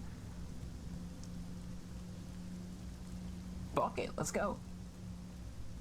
Let's get it. Beams the short-sighted cryptozoologist. She leans in conspiratorially. Then, realizing that she's whispering to one of the Innswood beams, leans over to whisper where you actually are. Here's a curator who lives there with with the people, Mr. Pennies. I've always wanted to meet a curator, just safely.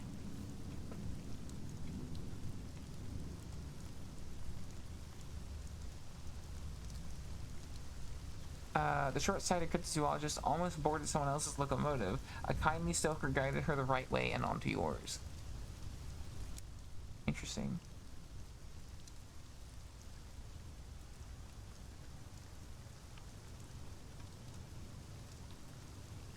I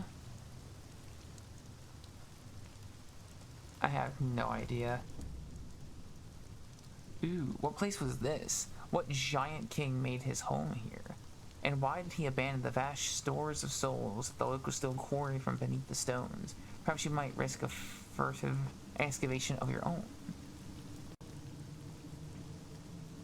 Oh, wow.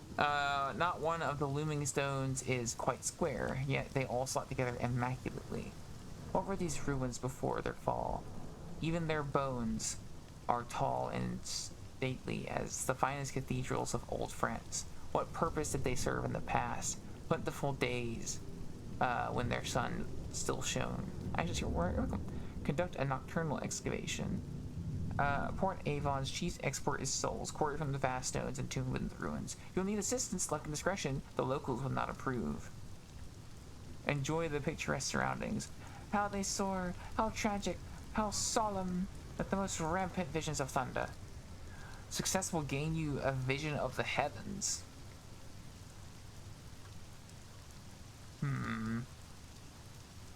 We stealing souls? Or we viewing statues?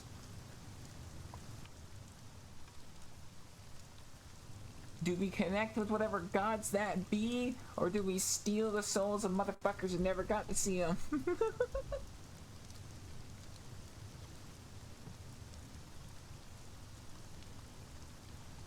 I kinda wanna enjoy the surroundings and look around because I kinda don't want to piss off the villagers. Yeah, like it seems like everyone's pretty happy, so like you're not wanting to like everyone's like knock out the peas. Just don't waste our time. You're good. Yeah, no, that sounds about right. Partial success. Hey, good job. Your piece is interrupted by whistling a popular tune, appallingly executed. A painter is here. He has set his back to a towering arch and is painting its reflection from a mirror set beside his easel. The mirror's glass is black, dulling the vibrant green of the moss and the scintillating hues of the sky. The truly picturesque requires a certain restraint, he explains, frowning irritably over his shoulder at the splendid view. This is trying rather too hard, don't you think? His presence has ruined the atmosphere, but your walk is not unpleasant. Is dude like actually complaining because it's too pretty? Apparently.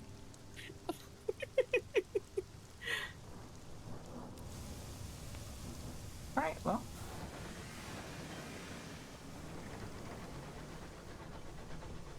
guess let's haul ass back the fuck where I came from. Time to roll on back. I'm a pieced out to go pick up some lunch. Aw, have fun with have fun with the Reach. The Reach, yeah, no, but it's nice to come and bug you too. I really like watching you play this game, by the way. Your voices are really cool. Oh shit! I'm here for it. Whoa. A complex of celestial ruins bristled with leaning pillars. Explore. Oh hell yeah! Oh, it requires a saying. Oh, I can get to the point where I can explore fucking defunct ass ruins? Holy shit! That's a good time. A new smell behind the coal and oil, the green, unlikely scent of apples. Is you concerned this one too? Yes, it is. Yes, it is.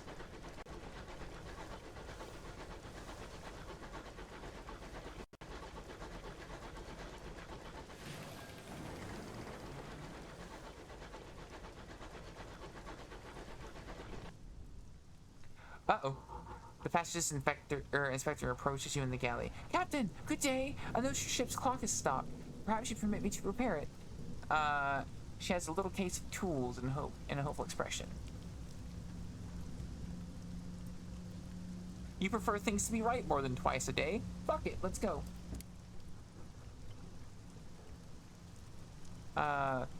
She gives a grateful flicker of a smile and sets to work. Soon she has the back off the clock and has spread tiny cogs across the galley table.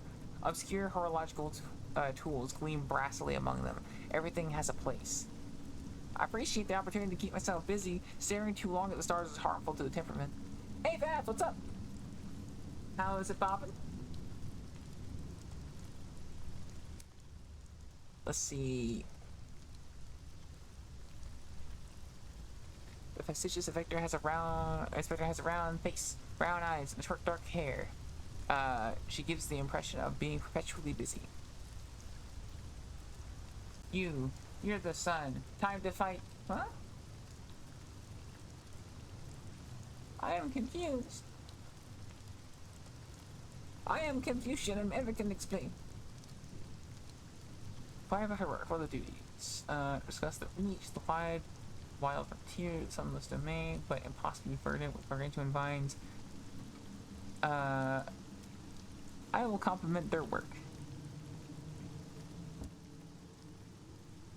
Thank you, she says, a small embarrassed silence. Okay.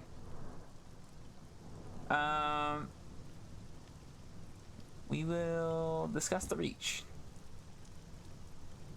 As an uncouth splendor, but I miss Albion. Why is it always and the steady light of clockwork sun. These sunless reaches are so misty and quiet. She pauses. But critical. The territories here are rich with raw hours, and enough vegetation grows on them to feed the whole of London, even if some of it is a dubious shape.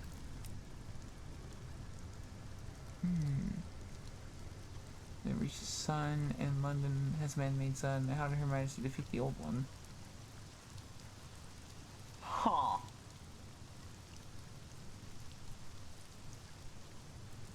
Ask you about the hours yet. You've heard the Empress award her favorites with gifts of years to extend their lives, and that you can become rich mining for hours to satisfy London's hunger for them. So you could just get extra years added to your life if you mine enough or buy enough.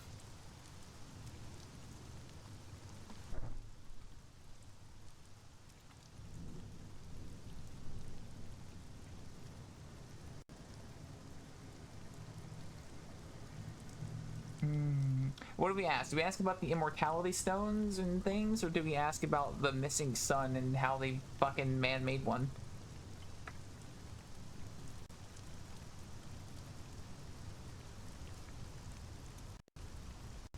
Missing sun.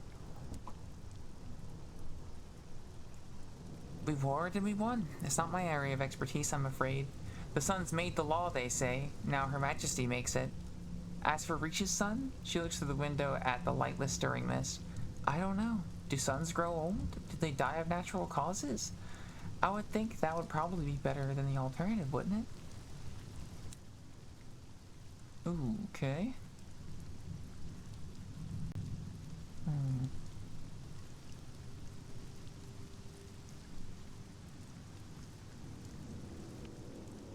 News of London.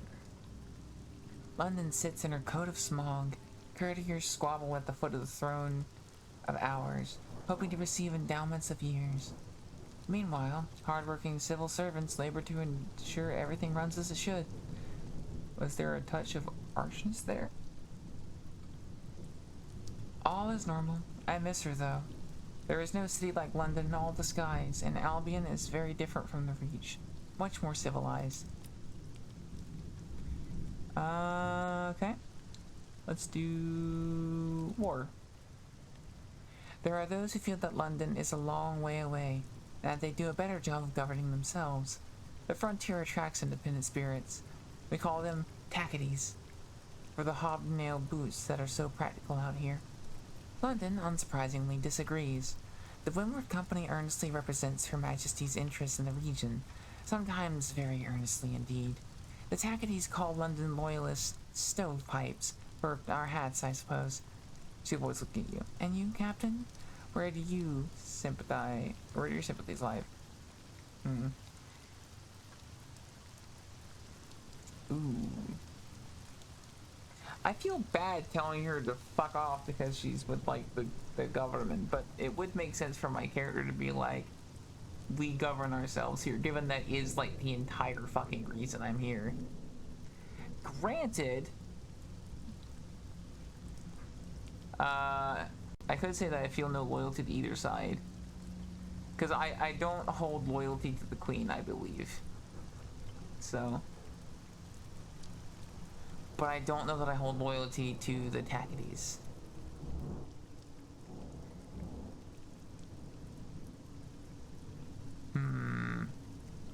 My issue is not within the idea of the independence, but the idea of being with a faction that hold on, let me make sure that I'm actually gonna be using this word correctly.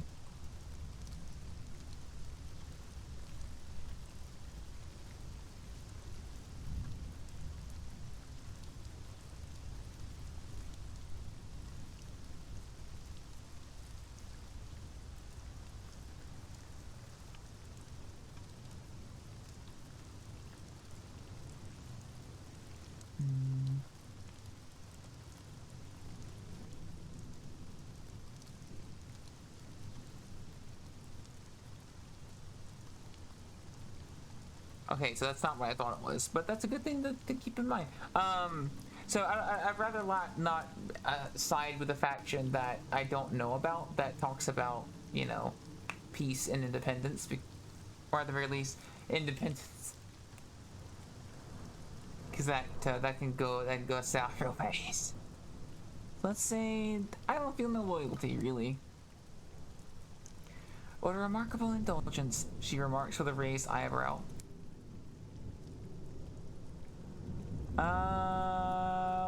What you do for work? She sniffs.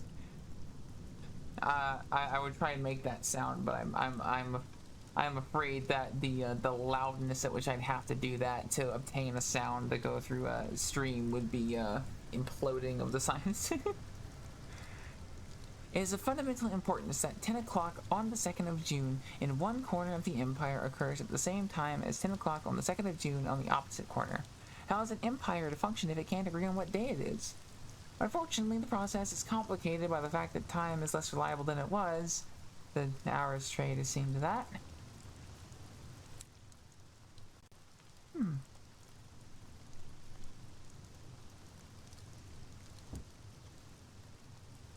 Oh, hours have more uses than that. We use them to increase the efficiency of work worlds, to speed journeys to distant regions, to resolve overcrowding in prisons. It does make my life more difficult when time knots and stretches like wool and loom. More difficult, but more vital. Her Majesty seized a great trove of them when she assumed the throne of ours, and now even more have been found in the Reach. Miners dig them from the ground. She looks momentarily wistful. I hope one day to retire with a modest pension of years myself, to prolong the better part of my retirement. That's not a bad plan. Good evening. And to you, Captain. I think I shall make a cup of tea. Cool.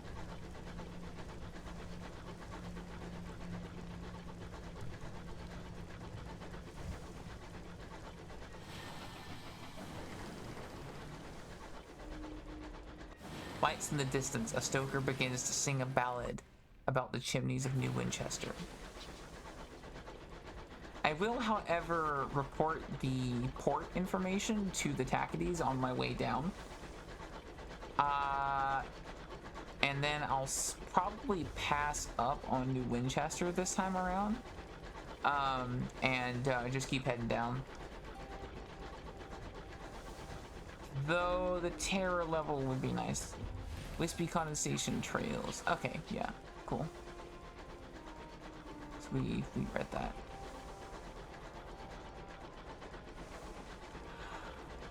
Skirt. Oh shit.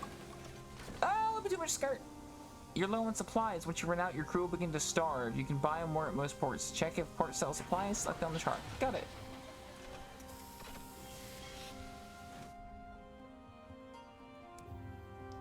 See, visit Victory Hall.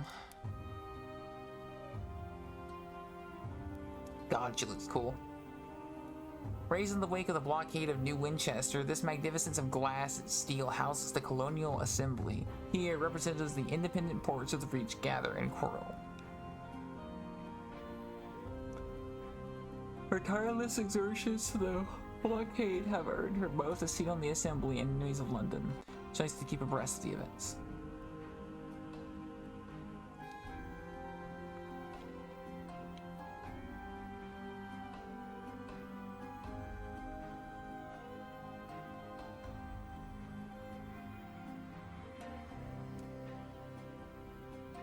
She listens with a scowl. Well, I'd rather know than not, I suppose, and I thank you for bringing this to me, but I'd rather not. Did it censor bloody? But thank you for bringing this to me, rather than the bloody stovepipes. I'll arrange a gratuity.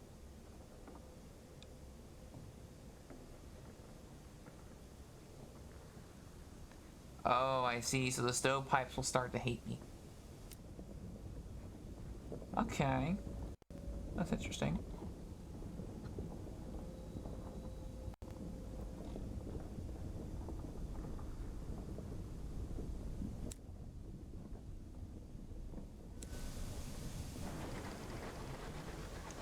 I'll stop at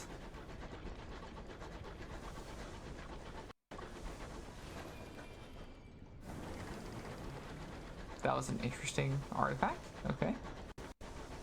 So I will stop here and get some supplies. Just because I don't want to run low.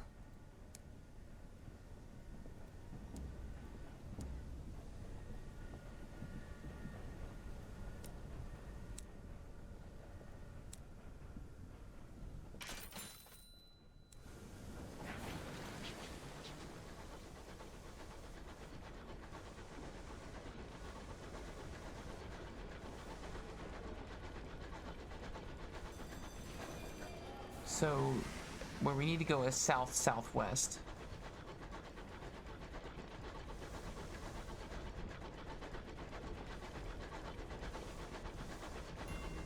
Scamp's Narrow.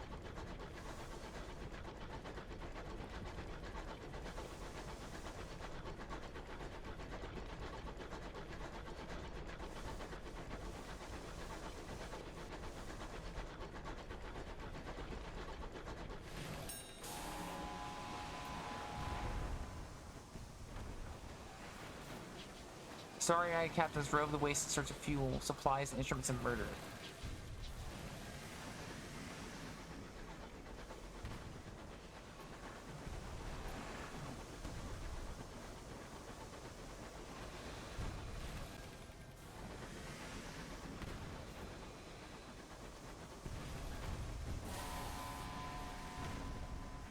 They just ram us?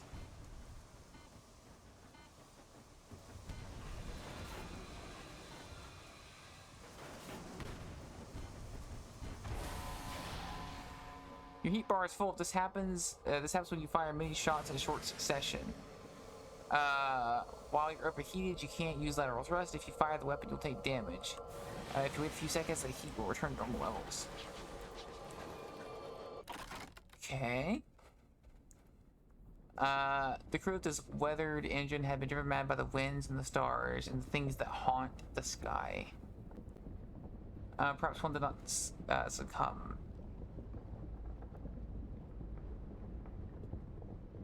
Random treasures. Okay, well, we want to get a fucking mad and crazy, like, well, a slightly not crazy guy, or do we want to get cool stuff? I know my hold is almost full, so I might not be able to fit another thing, but, oh no, my hold is full, so maybe it's, let's just get crew, I guess. Failure.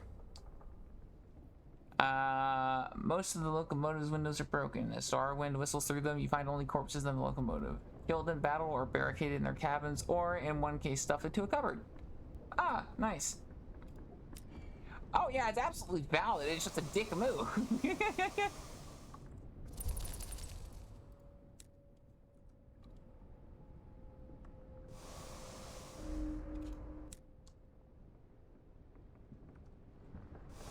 All right, let's see what's over here. Yes, because it's effective, indeed.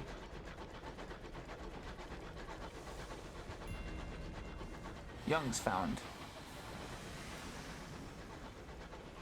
Tackety Scout, nice.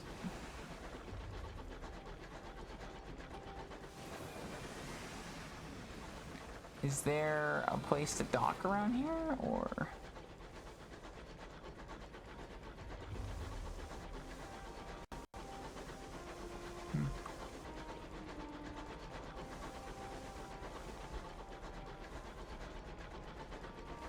Guess it's not super bad.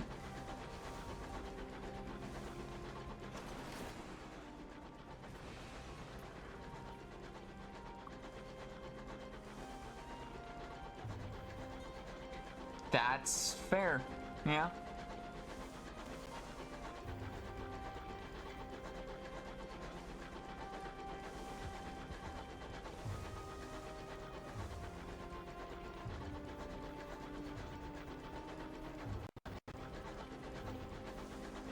What are you? Pretty.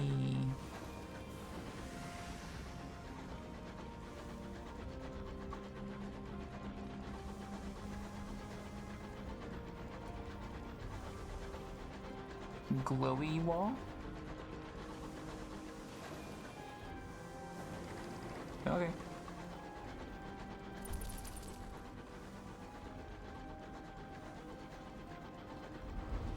He's got nothing to report except that the sky is vast and the winds bite.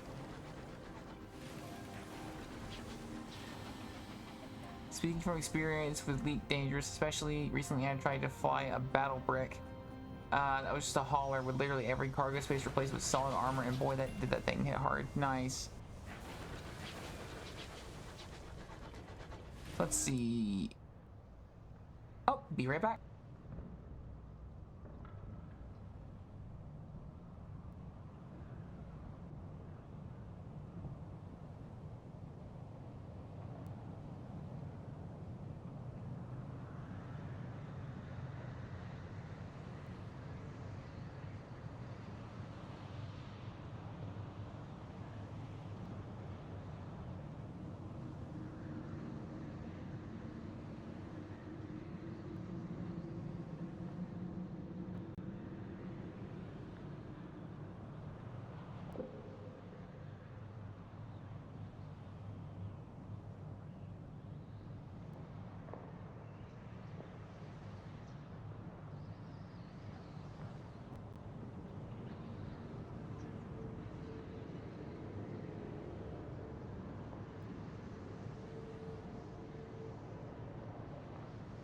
Hello, everyone.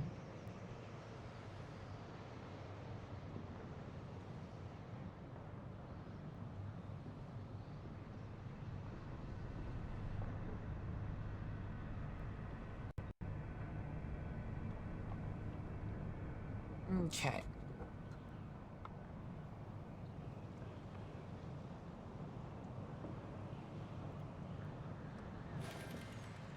Sky here is cold and watchful.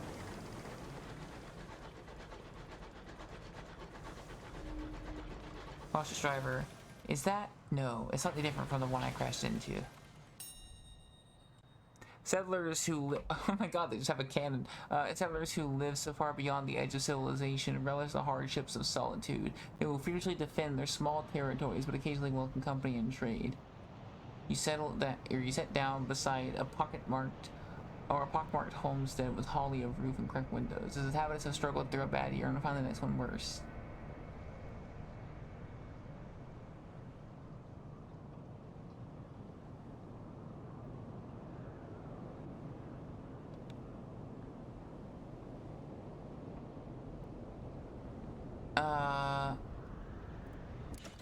We'll give you some supplies. They are timberers, sawing twigs from the great bronze wood of the region, selling them to passing traders. They offer several gleaming logs in return for your supplies. Thank you.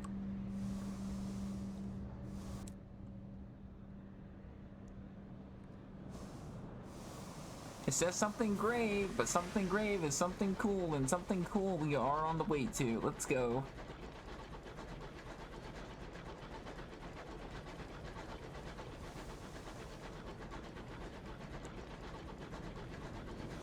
Ah, it's crashed. Shit. The Death's Fool. An old wreck, broken and bent. The wreck gleams with frost, its windows are dark, its engine silent. Perhaps something of value lies within.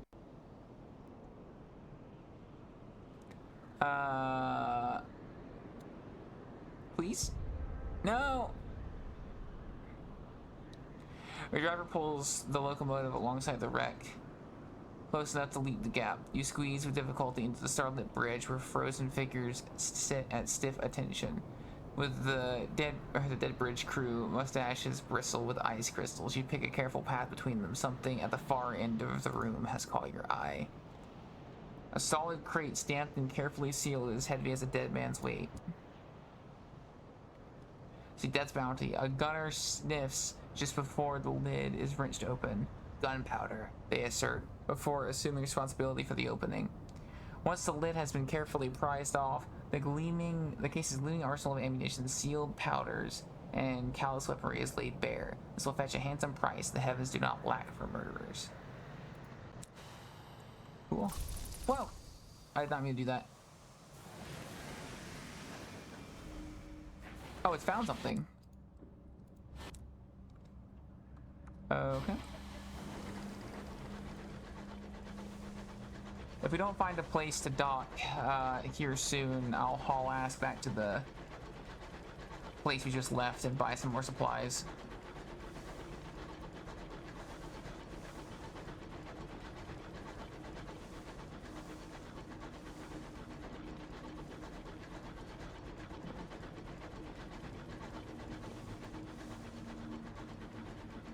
Thanks. Oh, thank you for the pats.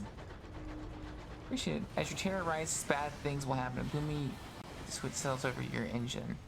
It's quiet, or less fragile.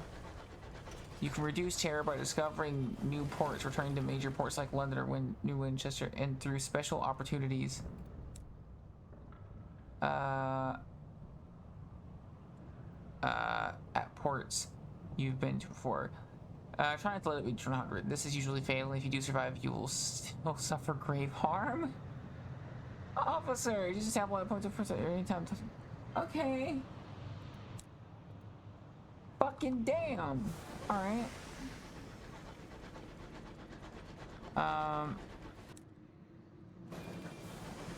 Please be a trade area. Perkins Cops. Please be a trade area. Oh my fucking god! Yeah! A carmine glow burns in the dark. Maglines where you can buy conversation. Oh shit, it's Maglines, thank god. There's the dock captain, a signaler declares. The crew are relieved at the thought of solid land. Fucking me too. Me too. Maglins is the closest things many Skyfarers have to home.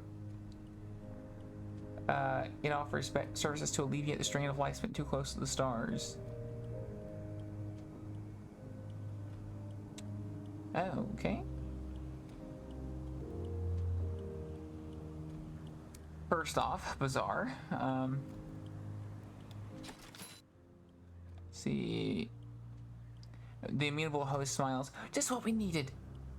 Although I must admit, I do miss roses and lilies and bluebells. Still, these celestial blooms still have their own virtues. Some of them weep, you know. He pays you a generous gratuity. Fluffy Death Ooh. Raptor. Hey, Fluffy Death Raptor. He paid us an extra 100. You'll get there. My main account is out in Colonia, but at home I have some like 500. Oh damn. The sniveling Spearfur is selling souls. Spearfur is an unlicensed dealer of souls. This one has perpetual sniffle.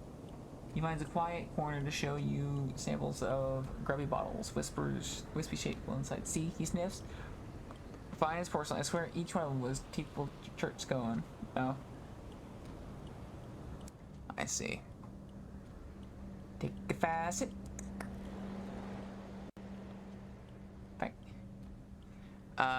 What did the winds of fate hold in store? Smoggy streets. You spent much of your youth in the hard end of London, where the gas lamps are scarce and the prospects bleak, and the people are as flinty as the cobbles. August avenues. You spent your youth in stuffy sitting rooms and chandeliered parlors. Hush, and you can still hear the delicate sound of silver spoons on china cups. A lost love. Love. The gradual erosion of that which separates you from someone else. The fitting together of two lives as intricately and intimately as threads of in a tapestry or in the cells of your skin. And when one of those lives ends, what remains of the other? Oh. See. A scandal. I want to do this. Do hearts and mirrors. Maybe. No! I didn't mean to double click.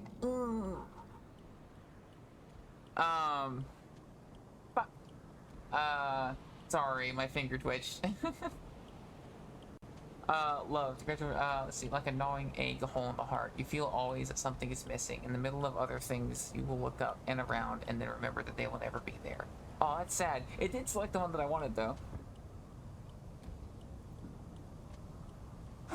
I'm glad it didn't, like, make anything bad. Let's buy at least 3 supplies. The fuel is less important.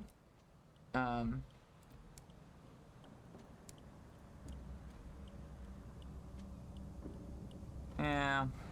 Soul chambers.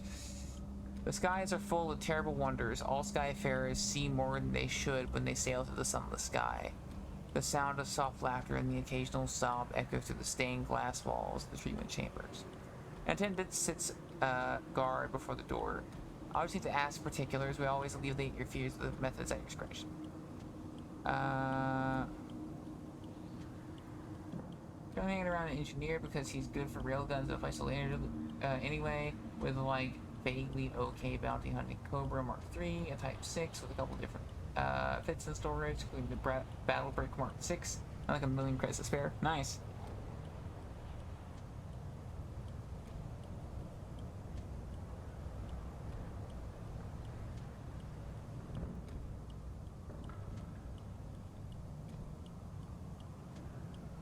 Oh, so I can't do that. Alright.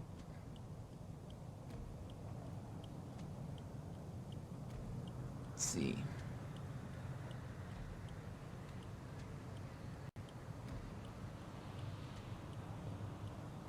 See, the glass spires of Magdalene's pierce, like the clouds. Pierce the clouds like swords. Shadowed figures can be seen moving through the gleaming corridors, their identities obscured by hued glass. Crowds of skyfarers, ministry officials, and merchants mill about the forecourt in varying degrees of distress. All watch the clock set in the great clock tower, waiting for their appointed hour.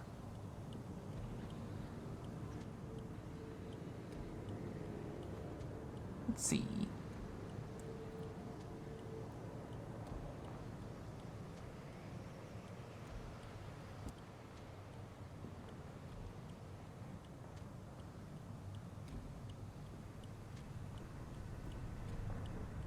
An attendant in the foyer schedules appointments with the aid of a hefty daybook and very accurate clock.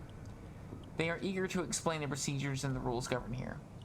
This is a hospital for the spirit. Our staff will become the person you need. Here you may say farewell to a doomed comrade, resurrect an old love, spar with a defeated enemy, all for a fair price. But do not overindulge. Our services are to heal, not to become an addiction. A mother wanders past the young boy. You had only ever listened to his arithmetic tutor. His death has been rather expensive.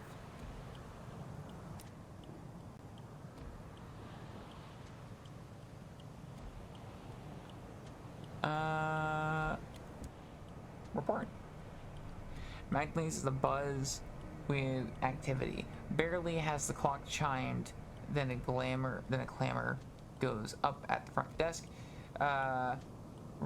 Guests rushing to and from appointments. Lord something was seen in conversation with the amenable host. The East Wing was closed for general access all day. A certain distinguished admiral was seen with the second in command entering one of the chambers of regret. Several guests succumbed to the excessive sentimentality and were forcibly removed. You earned rewards, hand your thingy to the thing. Okay. Good luck hitting a target and knows you're there. Oh, whack. A poet staggers through the doors, clutching a sack of wine. An attendant steadies him while eyeing her colleague meaningfully. A mark is added to the name of the record book. A waltz can be heard on the upper floors. Someone has requested the recreation of the Sapphire Jubilee.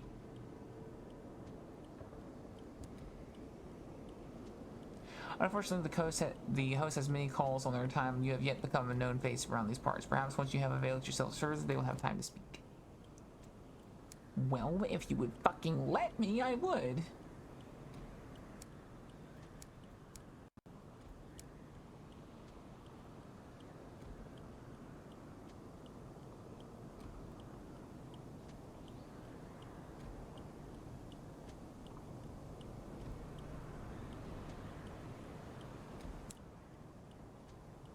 Let's see. What time is it? Oh, it's 4 o'clock.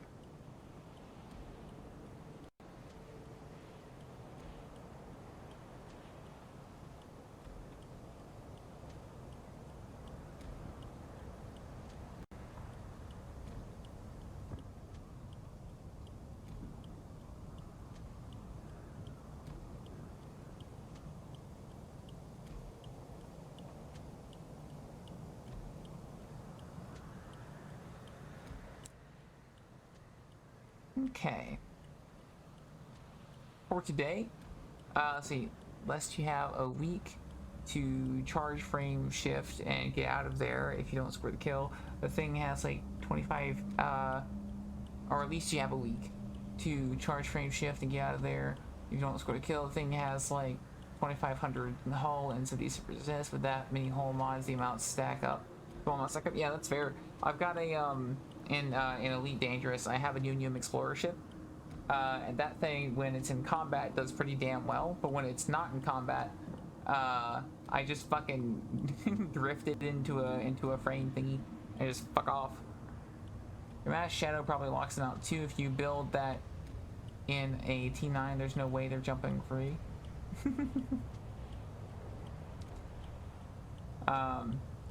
Something I have done in Elite Dangerous to evade a pursuer is jumped out of warp suddenly, and then just basically let my my fucking jump drive clear off or cool down, and I managed to just fucking speed around them, do sick tricks, and zoom zoom until I was able to jump again.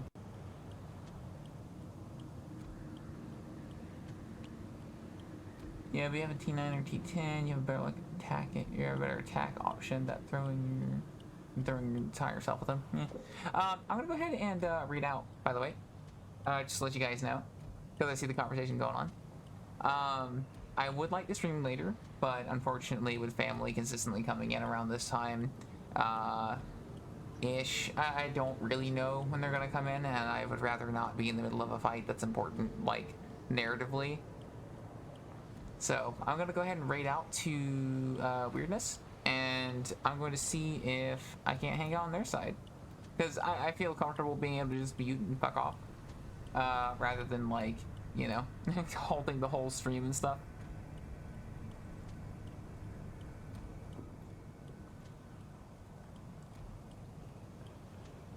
Thank you, thank you. And I do appreciate you guys for watching. It's super fun to get back into the streaming and stuff after having not done that for a long time. I mean, granted, I did just have the Sunday stream, but like outside of that, you know, like outside of that, it's cool to get back into doing them on the Fridays, because believe you me, I would have rather streamed than had the the shitty vacation that we had. I mean, but that being said, Epcot was swag, so yay! Thank you all for watching. I really appreciate it, and I love every day that I get to come over and play some games. Feels like I'm hanging out with some friends, and that's the good shit. So thank you all for watching, and I will see you next time. Goodbye.